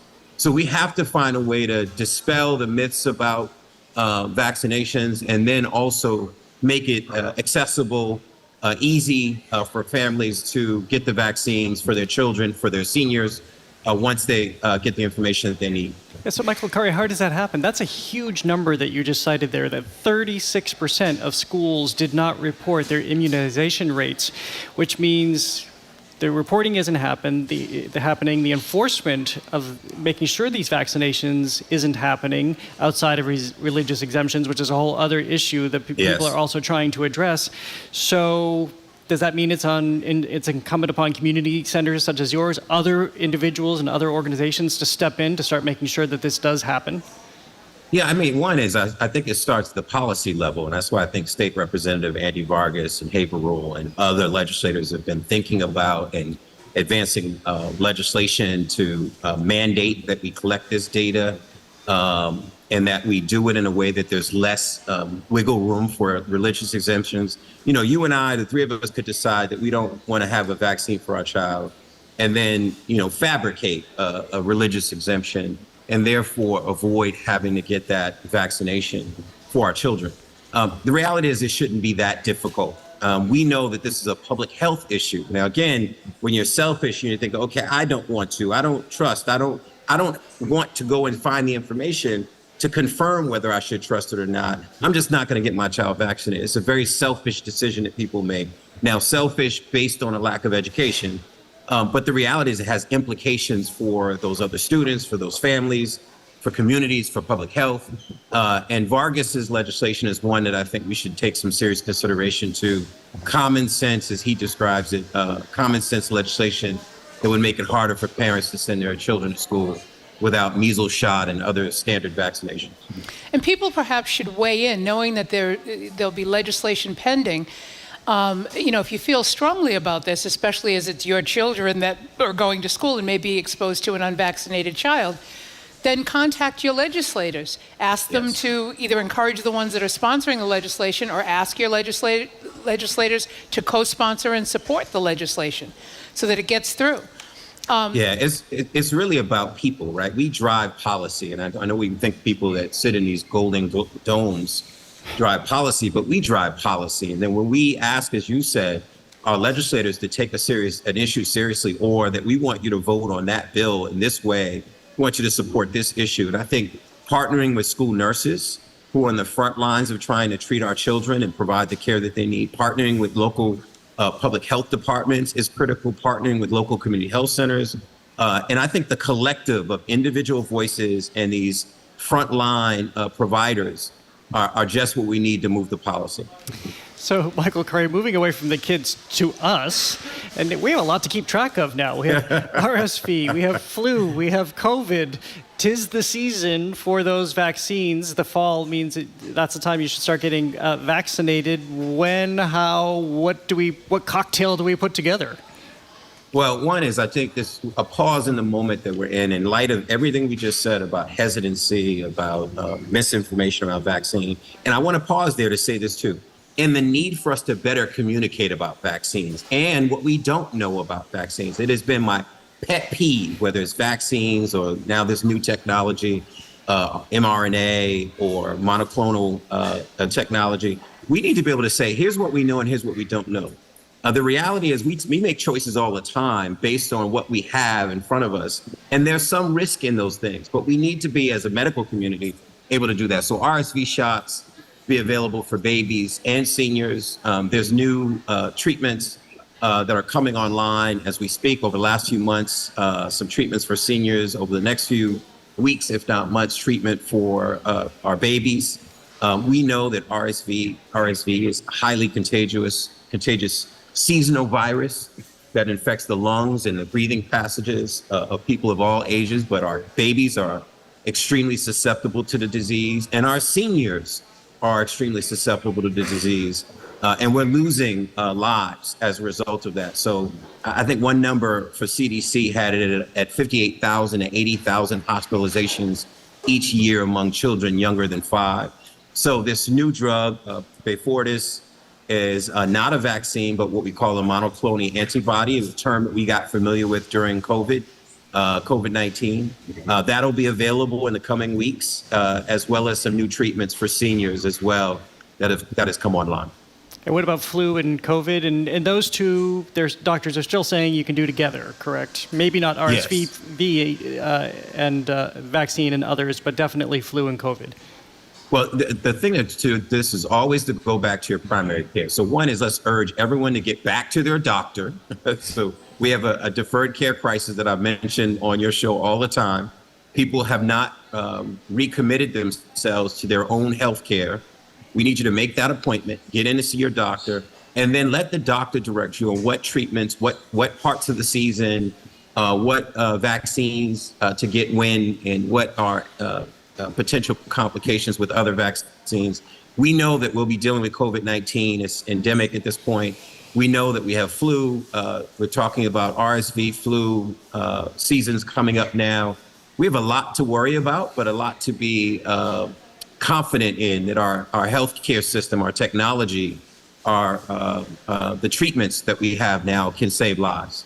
And even if you can't get in to see your primary care because they're so overworked, people can't even find a primary care nowadays, use telemedicine. I mean, lots of healthcare systems have patient portals where you can message your doctor, or you can grab a phone call and you can at least get them up to date on any current symptoms that you're having, so they can advise you, which vaccines you should actively seek out and how you should space them out. I think telemedicine is a great way to go with stuff like that, and people don't know as much about it or talk as much about it as perhaps would be helpful. Yeah, we broke through with COVID-19. It forced us to embrace the technology that we should have embraced before COVID-19. And now we can see patients no matter where they are and in a convenient location for themselves without 30, 45 minutes, an hour, particularly if you're in Western Mass, having to travel to a medical provider to get care. You can get some of that care, some of that direction by this technology. So you are absolutely right. We need to embrace it. I am sitting right now in San Diego at the National Association for Community Health Center Conference, and I'm here with the federal regulators, the heads of the Bureau of Primary Health Care, HRSA. They're talking about these critical issues as well. So this is a really good time for us to focus in and try to get the information out. So Michael Curry, if you can offer your observations on something that Andrea and I found so perplexing this morning, and that is the reporting this week that UMass Memorial is still going to close the Leominster Hospital maternity unit. And this is after state officials said that the maternity unit is critical. Nurses have come out at UMass saying that they're not sure they can bear the additional load of those maternity patients going there. There are also the concerns about the distance between Leominster and the UMass Memorial facility. How is this still moving forward? Yeah, I mean, it's a really difficult dilemma that we get ourselves into when the financing of these institutions are challenged, whether it's the reimbursements, whether it's the workforce crisis that we all know and have talked about that is driving up costs, whether it is inflation and goods and services costing more, and that creates a business dilemma. Now, do I cut back on some critical services and operations and workforce in light of my financial condition? Now, here's the problem with that it also cuts back on access. It can increase health inequity when you close an entity. I am, as you both know, also the regional administrator for all the NAACPs right now across the region. So I know the Worcester NAACP has weighed in with concerns that this closure could exacerbate health inequities. I know that the providers that you talked about are weighing in. We need to have, I think this is where policymakers work best, right? Whether it's our federal legislators or our state legislators or local legislators, call them to the table, sit down, how to solve what is the financial dilemma that's causing this closure, this potential closure or likely closure, and then also hear the community out that there is a maternity crisis in this country, and we can't afford to lose access points, despite what some studies have said, that there are no maternity deserts, which I challenge that the data is accurate in those cases. We need to still figure out how to solve for this. And I think we have phenomenal elected officials in this state. We need to pull them together with our regulators and figure this out. Well, that's what sort of puzzled Jared and I so much, is because there has been very substantial coverage lately about maternal mortality rates in Massachusetts, across the country, but in Massachusetts. We were kind of asking ourselves, so we completely understanding the financial constraints, who does UMass Memorial answer to, and how are they achieving balance? It's just not enough to say the services are adequate elsewhere, when literally it's about lives in the balance, either those of the children being delivered or the mothers who are delivering them. Yeah, I mean, the maternal health crisis is both in Massachusetts and across the country. Mothers are dying, babies are dying. Mothers are being born with conditions with adverse outcomes in their pregnancy, and the babies as well. It is news across the country. You can Google it, and you'll see reports coming out from California to Massachusetts about this crisis. It is unfortunate and disturbing that while we have this data coming out, we're also realizing that maternity departments are closing both here and across the country. That's disturbing for many reasons, but one of them is that we can't allow for it to get to this critical point where they've considered closure without some warning bells, some warning signs. And I think that's where the regulatory bodies come in. They should have to report that they are looking at closures that could impact access, could impact quality of care, could impact health disparities, and then work with the state to address that. I don't think that the warning signs have been there with several of these closures, not just this maternity ward, other closures across the Commonwealth as well. So we have a little bit of good news to talk to you about, and this may actually address what we just were talking about to prevent the strain on the system that would result in maternity units closing, that may be able to help address getting vaccinations where they should happen. But this week, the governor, her administration announced that there's $140 million in relief for nearly 3,000 primary care and behavioral health providers because of this federal student loan forgiveness. I don't know about Andrew, but I hadn't realized that such a substantial amount would go to the healthcare industry, which, as Andrea pointed out, is so difficult at this point because so many people have left the industry and the field in the last couple of years because of COVID. Yeah, so one is I'm deeply in the mix of that because when the state received some federal funds and the legislature was trying to think about how to address the crisis in the Commonwealth, particularly the workforce crisis, credit to some phenomenal leaders, the Senate President, Spilka, Speaker of the House, Ron Mariano, good friends that lead the Healthcare Financing Committee, and others. We're championing this issue of loan repayment. It is not the panacea for the workforce crisis, but it's a major contributor to staving off the mass exodus of providers from our healthcare system. Just reflect back, just a few months ago, Mass Medical Society put out a report. I think some quarter of the medical community, particularly providers, doctors, physicians, were planning to leave the profession within the next 3 years. So there's a focus on either recruitment or retention. This focus right here with these $140 million in relief funds for loan repayment means that 3,000 primary care and behavioral health providers will have the resources that they need to pay off that debt, to stay in place, that we need them in. And I think that is great news for the Commonwealth. We got the call from the legislature about this proposal when it was in development. We was notified by former Governor Baker and his administration and Mary Lou Sutters, and then by the new governor, Maura Healey, and the Secretary, Kate Walsh, that we could apply. The Mass League of Community Health Centers that I oversee was able to apply, and we administer this program. That means we'll be the ones screening these providers. We'll be the ones that'll be distributing the $140+ million in resources. It is a game changer in Massachusetts. Really quickly, Michael, where can people go to find out what the criteria are for applying and the conditions under which they can receive some money? Yes, I think one is to know that this tranche of money, when you think about the $140 million, has already been baked in. There are people who applied in November, December of last year. Their applications have been pending. We've been doing the review, and then they're receiving notifications over the last month that they are now receiving loan repayment relief. There'll be other opportunities as the legislature just passed an additional tranche of money.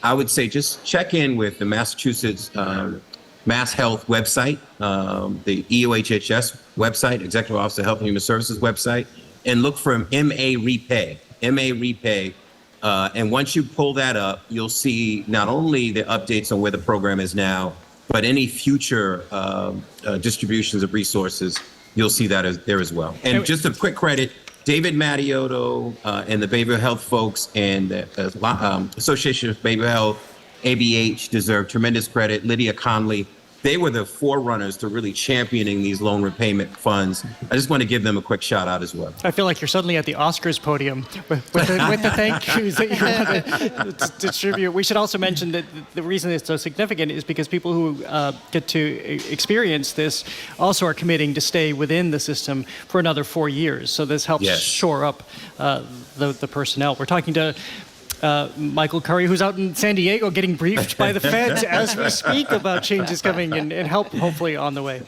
Yeah.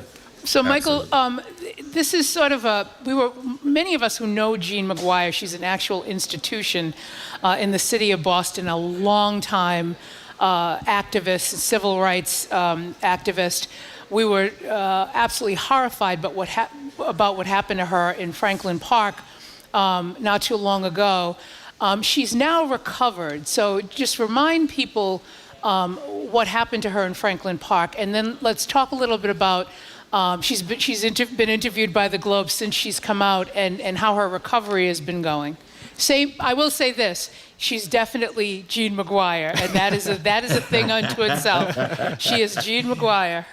Well, as you know well, and you and I know intimately, we've been losing a lot of legends, civil rights icons, education activists over the last several years. I think about Professor Charles Ogletree, who just passed away, and so many others. And we almost lost Jean McGuire. Jean McGuire, for anyone who knows in Massachusetts, was an education activist, school committee, really championed many causes. She was is a mentor of mine. When I was a young activist returning from college, I joined an organization that she was part of, and she would pull me aside and teach me the history of Boston, the history of busing in Boston, the history of our challenges and opportunities within the city. So I want to just, have us reflect on her tremendous impact, her indelible mark on opportunity and access for our children in the Commonwealth. So one is she was attacked. And I think what's important here is that the violence can touch any of us anywhere at any time. We should know that. And it doesn't matter your age, it doesn't matter your resume, your contributions to society. She was attacked in a park that we all frequent, and was brutally attacked and could have lost her life at the hands of a man using a knife. And she's lost some function in her hand. She's dealing with some of that recovery, but she's feisty, as I described her when people asked me initially after her attack. I know her family. I said, Jean is feisty. This woman used to get up every morning and swim laps at the YMCA in Roxbury. Every morning, by the way. I didn't say some morning, every morning. So she's in the best shape of a 92-year-old woman that you could ever come across. So that man didn't know what he was up for when he tried to attack her. And I'm sure she roughed him up as well. But that being said, it is a reflection back on this issue of violence in our communities. And we need to solve for, as I describe it, the social determinants of violence, the substance use disorder, the poverty, the despair, the internalized racism, the combination of all those issues that are driving people to do some pretty drastic and horrible things in their own communities, and I would argue too often into their own people.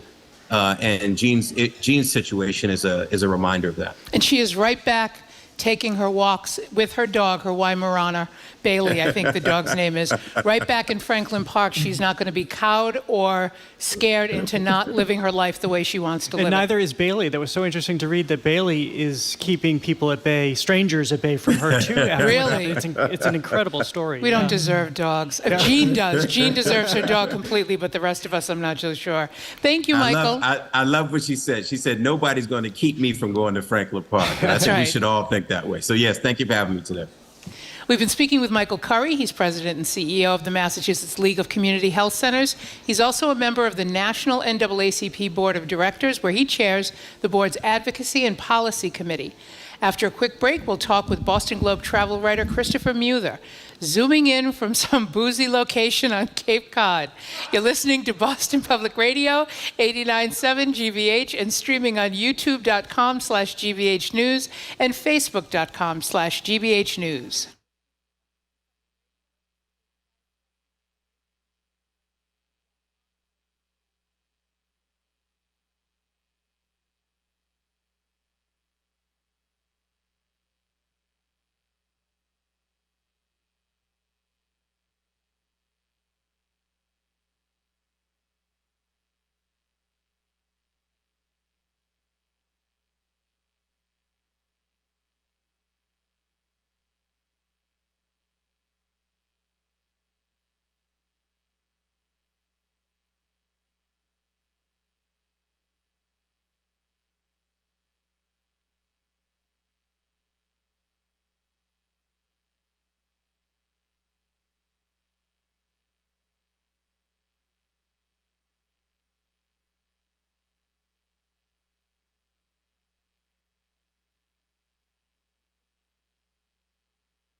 Welcome back to Boston Public Radio. I'm Jared Bowen here with Andrea Cabral. We're in for Jim and Marjorie, who will be back here at the Boston Public Library, not next week, but the Tuesday after Labor Day.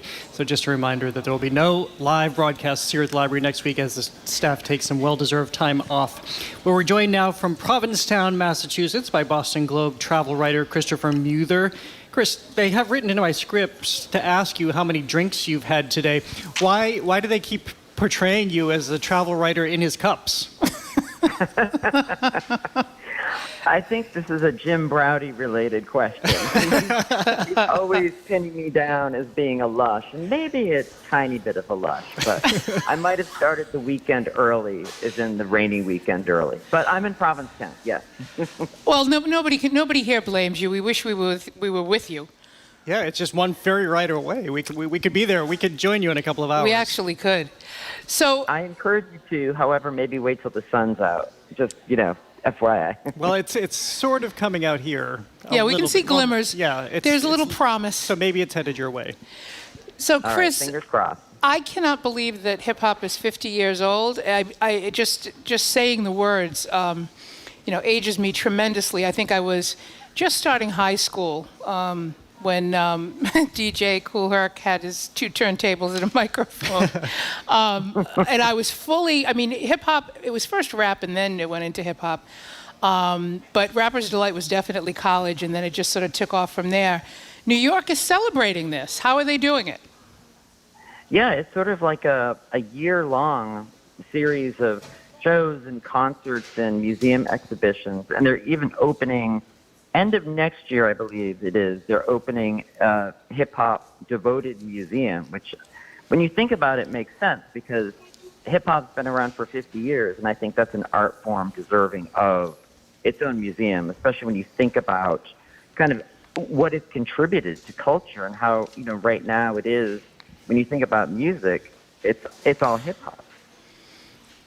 The influence is really, I think about when it first started, and how people thought it was some sort of passing fad. Who are these people just kind of stringing words together or talking about themselves in these songs, and then sampling, beloved older songs. Stevie Wonder samples, James Brown samples. It's not really music. They're just cribbing from somebody else's, melody or beat and putting words over it. And people predicted the death of hip hop every single day for like years. And ultimately, to your point, it turns out to be one of the top most influential music genres in the history of music. Yeah, it's true. I mean, when you think about kind of what's happening in the charts now, it's dominated by hip-hop. And to your point about people believing hip-hop was a fad, entirely true. And when you think back to a song like Rapper's Delight, which kind of sounded like a novelty song, it really was just laying a foundation for kids to kind of learn that and then come up. And then at the same time, as I point out in the story, technology was coming up, making it easier for anyone to do this. And at the same time, during the Reagan administration, school music programs were being cut. So it was kind of like this perfect storm that led us to hip-hop. So in the piece that you wrote, you took the birthplace of hip-hop tour, which I love that you go to the building where it happened. You get to go inside the apartment where it happened, that famed first party where hip-hop was born. It's kind of exciting, and to be at a place where it happened. And I just love the story of how it happened. It was a girl who was throwing a back-to-school party to raise money for school clothes, basically. And girls were $0.25, boys were 50 cents. Her brother DJ'd, and it was just the way her brother DJ'd that sort of, at that point, they thought that's where hip-hop was birthed, if that makes sense. Well, I mean, all of that was actually the homage to how hip-hop started shows up in a number of movies. That's the other thing we should probably say is that, hip-hop spawned a number of films about hip-hop simultaneously with breakdancing. Some were much better films than others. But the homage to the beginning of hip-hop and DJ Kool Herc and then that basement, it shows up over and over and over again. It's iconic. It is. It's like this folklore that was actually true, because there are people around who, although everyone claims they were at that party, but there were some people actually at that party. I, for instance, was not. So. But you were at Woodstock. I was at Woodstock, that's true. I celebrated my 50th birthday there. Yeah. So you are in Provincetown, as we've established. People are not seeing you on the stream right now because you have clearly turned your camera off because something is happening with you down in your cups in Provincetown. But let's talk about one of the ways you can get there, which is the Provincetown Fast Ferry. Andrea and I will be on that a little bit later on to come down and see you. And the last time I was on it last year, there was this great man on the ferry who welcomes everybody on board. He's got a great voice, a great radio voice, I would argue, and a great personality. And I turn around the other day and read that you have spoken to him. He's become kind of an iconic figure on that passageway to Provincetown. Yeah, I was just so taken by my rides on the ferry and kind of hearing his like gentle Irish lilt, and also he's just really funny, but in that kind of cheeky, dry way. I think I say in my story he has a sense of humor that's drier than Death Valley in August or something, although that may not fit this year. No, that doesn't hold up now. It doesn't. But yeah, he knows pretty much everything about the town, and when you're on the ferry, you can go up to him, and he was just slammed the whole time I was on the ferry with him, with out-of-towners asking questions.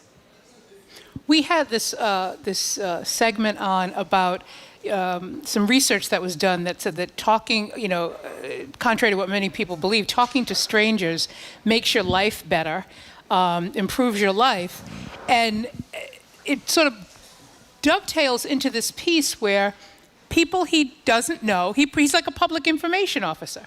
He provides information to people that he doesn't know. And we were talking about it in terms of, what a relief it must be for people to be able to get reliable information from someone who's knowledgeable and funny at no risk of approaching an actual stranger whose job is not to tell you anything. Or as my mom said, don't talk to strangers. Right. Which is advice I like to follow. But talk about some of the questions he gets and the answers he gives.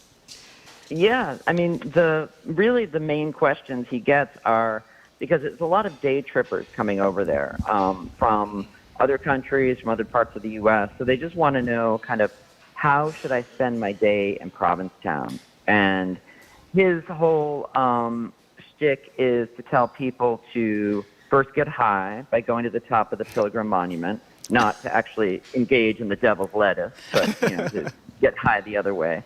And then he encourages people to go commercial and walk Commercial Street, to go wild and get out in nature. And his real emphasis is for people to enjoy Provincetown as part of like the national seashore, the national park, because a lot of people don't really get that.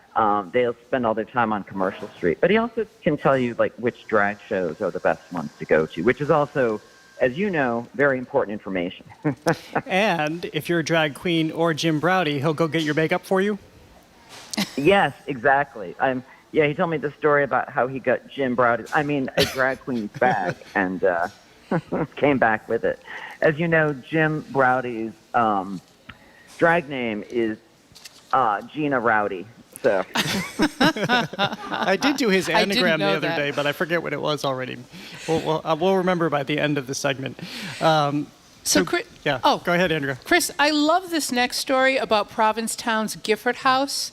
I love everything about this story. Tell people about the owner, who the owner sold to and why, and the stand that the owner took.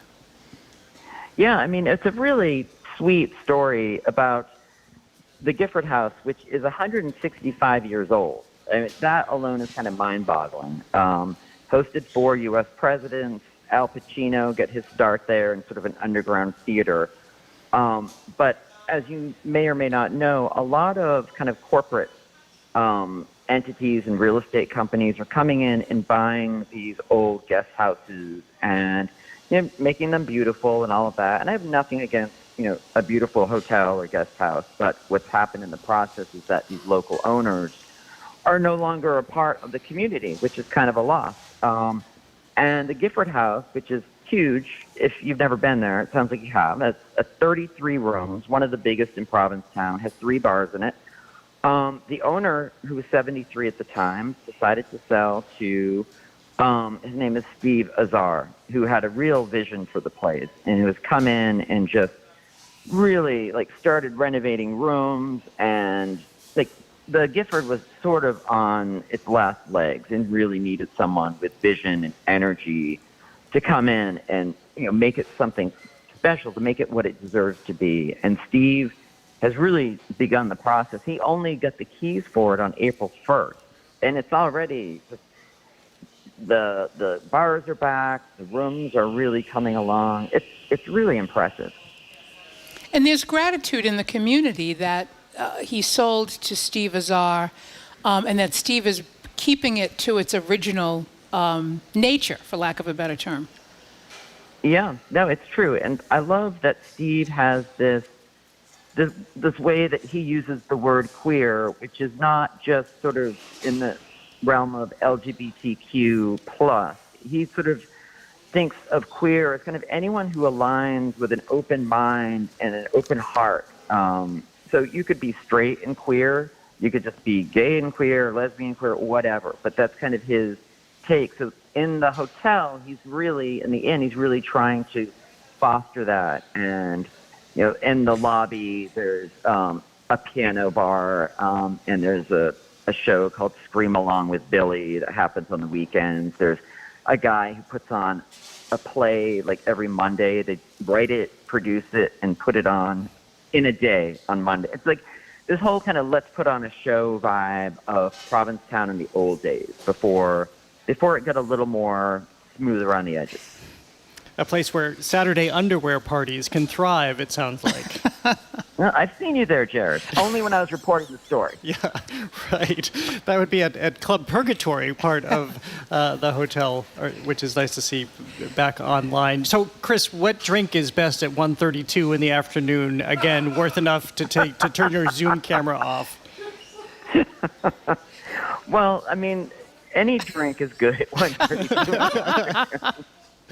However, I'm partial to anything with champagne in it. So I'd say maybe a French 75 is good for this time of day, hypothetically speaking. Hypothetically. Deep in the bowels of Club Purgatory. Speaking for a friend, that's, yeah. Yes, a friend told me. So let's move north to New Hampshire and this Lumen Nature Retreat, which you're at pains to say is not glamping, but what is it in this facility in North Woodstock, New Hampshire? I mean, it kind of is glamping, but I really am not a fan of the word. But that's just me. But this couple who lives in East Boston, they sort of made an epic road trip from Boston to Argentina over several months. And they kind of fell in love with the idea of being out and camping. And they happened to see a campground was for sale in New Hampshire. And they bought it. And they've kind of gone full in on this Nordic idea of these cabins that are very kind of austere and beautiful. And then there's also tents that are also well appointed. But without bathrooms. Yes, well, there's a bathhouse, which, in old camping terms is you go in and it's a giant bathroom with male, female sides and showers and sinks and toilets and all of that. But it's shared.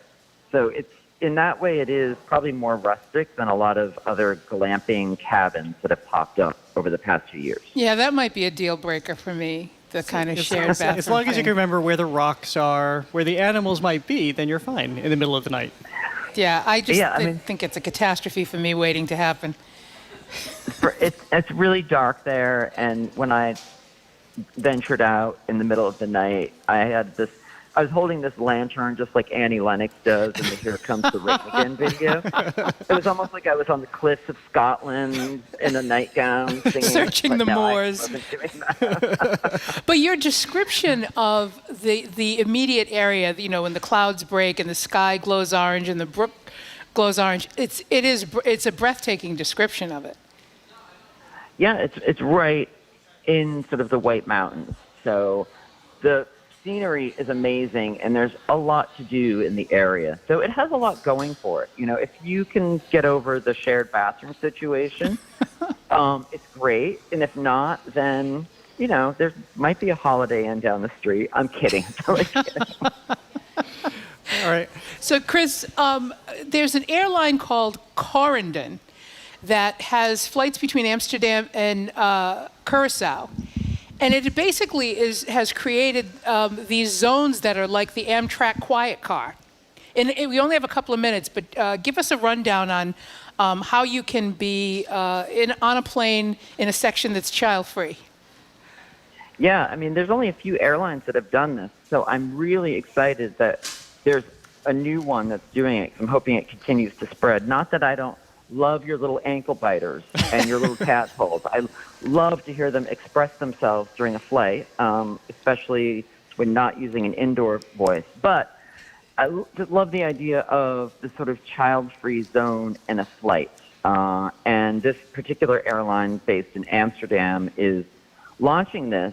And the idea of like going on vacation and leaving and not hearing kids kind of screeching is kind of great. And I understand babies don't understand what's happening when they're in the air and their ears are popping and all of that. But sometimes for us adults, you know, you might want to enjoy a nice French 75 in peace at 330,000 feet. Well, I'm just hoping that after this, they come up with a bad adult-free zone for the bad behavior of all the adults that are currently flying. Thank you, Chris. Chris, you are now released to the bowels, to return to the bowels of Club Purgatory. We don't want to keep you any longer from that next great drink. I'm glad because my drink was starting to get room temperature. So, it's terrible when it gets watered down, terrible when the ice melts. We've been speaking... The things I do for work, I tell you. Thank you, Chris. We've been speaking with Boston Globe travel writer Christopher Muther. After a quick break, we talked a little earlier with Callie Crossley. Now it's time to open it up to you at 877-301-8970. The big move is approaching on September 1st, and with it, Sturrowing. We will entertain your bad driving in Boston stories and why people, for some reason, will not stop crashing trucks into our extraordinarily low bridges. You're listening to Boston Public Radio, 89.7 GBH. We're also streaming on youtube.com/GBH News and facebook.com/GBH News. Back in a minute.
Welcome back to Boston Public Radio. I'm Jared Bowen here with Andrea Cabral. We're in for Jim and Marjorie. We're live from the VPL, streaming on youtube.com/GBH News and facebook.com/GBH News.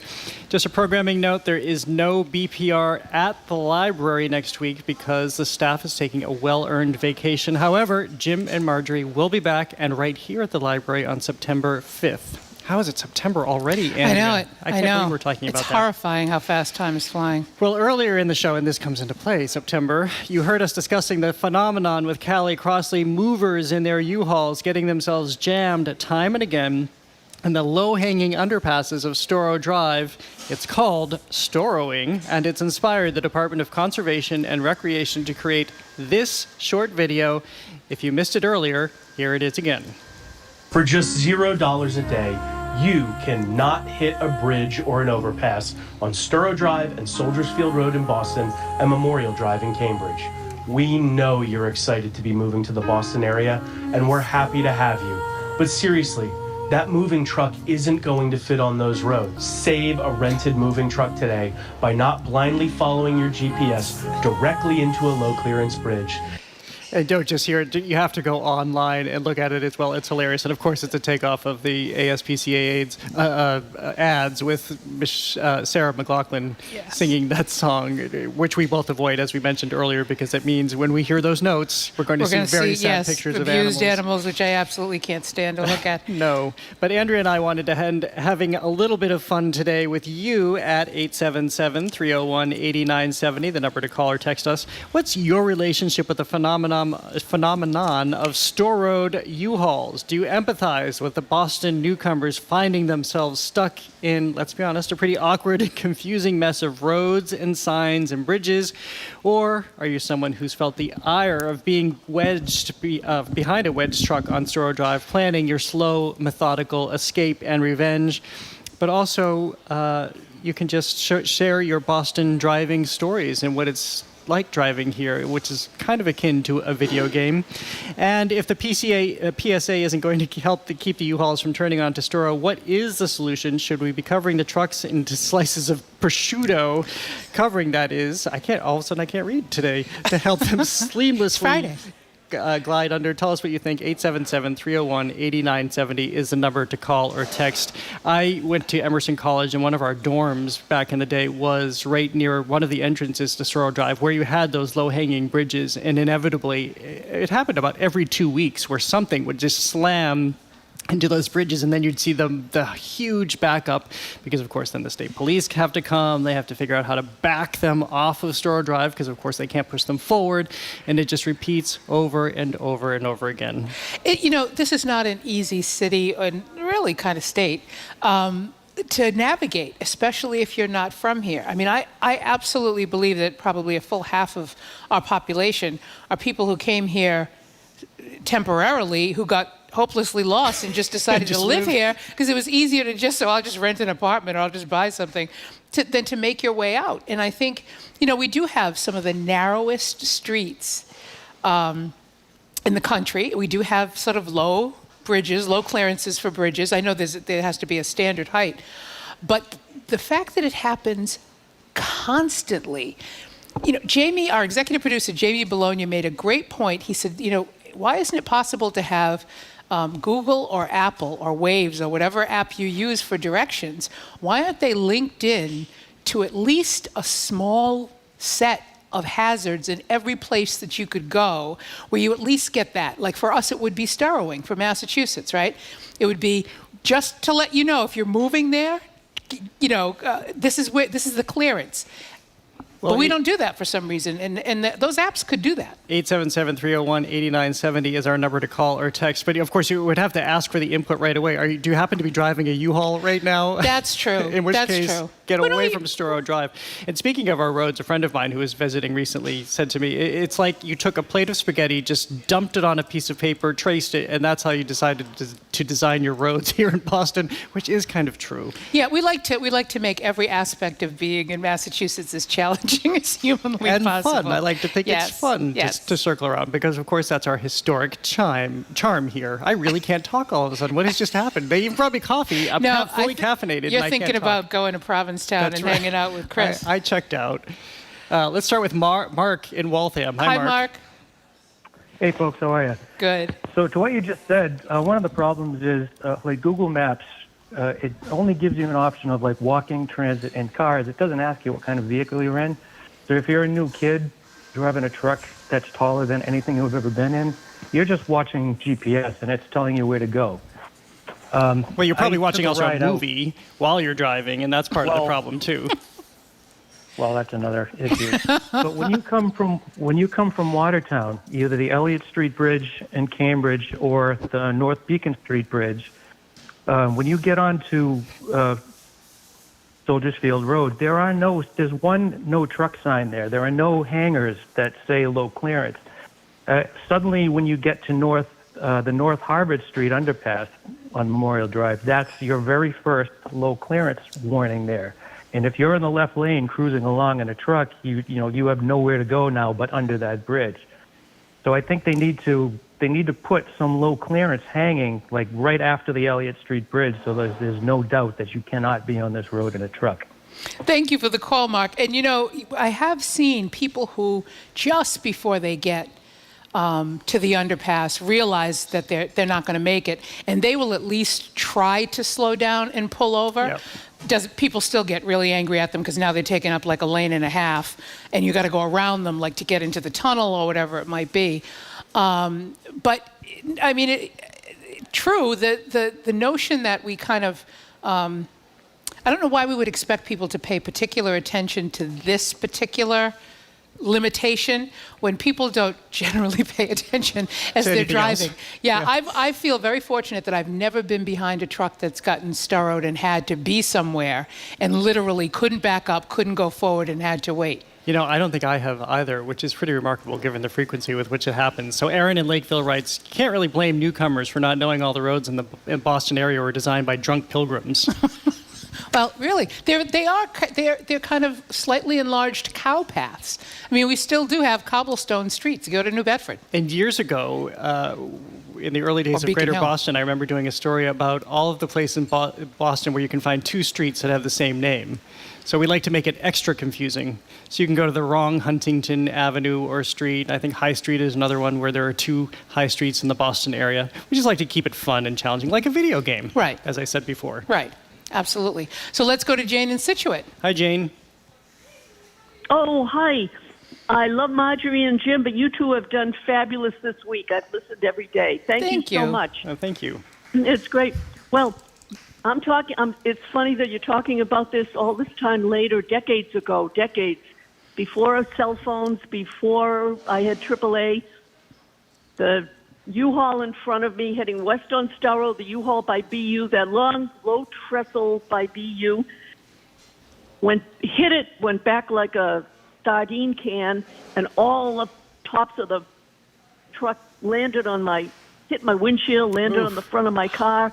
I went flying off to the left, off the road, and then I didn't know what hit me, and then I look up, and the guy gets out of the truck, and he looks at what happened at the top of it, and he said things that I can't say right now on air. And then he gets back in the car and took off, and more stuff just came on my windshield, and it never even came to see how I was doing, what happened. He just took off, and back then, things like that, it just happened often. It happened so often, and no one even paid attention, and then I just had to get the stuff off the car and get myself back in and head for home.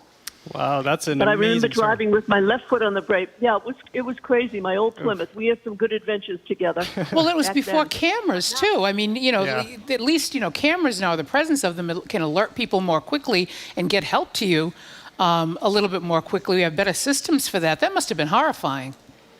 Oh, it was. Yeah. It was a bit of adrenaline. Yeah, right. I'll bet. But again, I love my cell phone, and AAA is great too when you need it. So. They are. They just helped me the other day, actually. A day when I was hosting the show. They got me here on time. Jane, thank you so much for the call and the compliment. We appreciate that. Jason from Plymouth texts us, the GPS in my 2021 Ford F-150 will ding when I'm approaching a bridge and my camper is attached. So the technology does exist. It definitely does. Like when I hadn't thought about it specifically in terms of a camper, but you figure if your car will alert you if you back up to something and you're too close to it. So you have the rear parking aid, and then there are cars that literally will stop if they sense something several feet before you might hit it. of course it should make some sense that you would have that for the top as well, that technology exists. So maybe and that's what's this happening in San Francisco right now with all those self-driving taxis. When they get scared, they just stop in the middle of the road. When they get scared. Jared is now attributing human qualities to mechanical things. Well, that's what Elon Musk wants us to do. That's absolutely true. Want to talk to Barbara from Belmont? Yes, let's go to Barbara. Hi, Barbara. Oh, hi. Can you hear me? Yes. Several years ago, I had 2 appointments in Boston, and one was in the morning, one was in the afternoon. So when I drove in the morning, there was a very large moving van stuck, I think it was under Exeter Street walkway there. And they were offloading whatever was on that truck.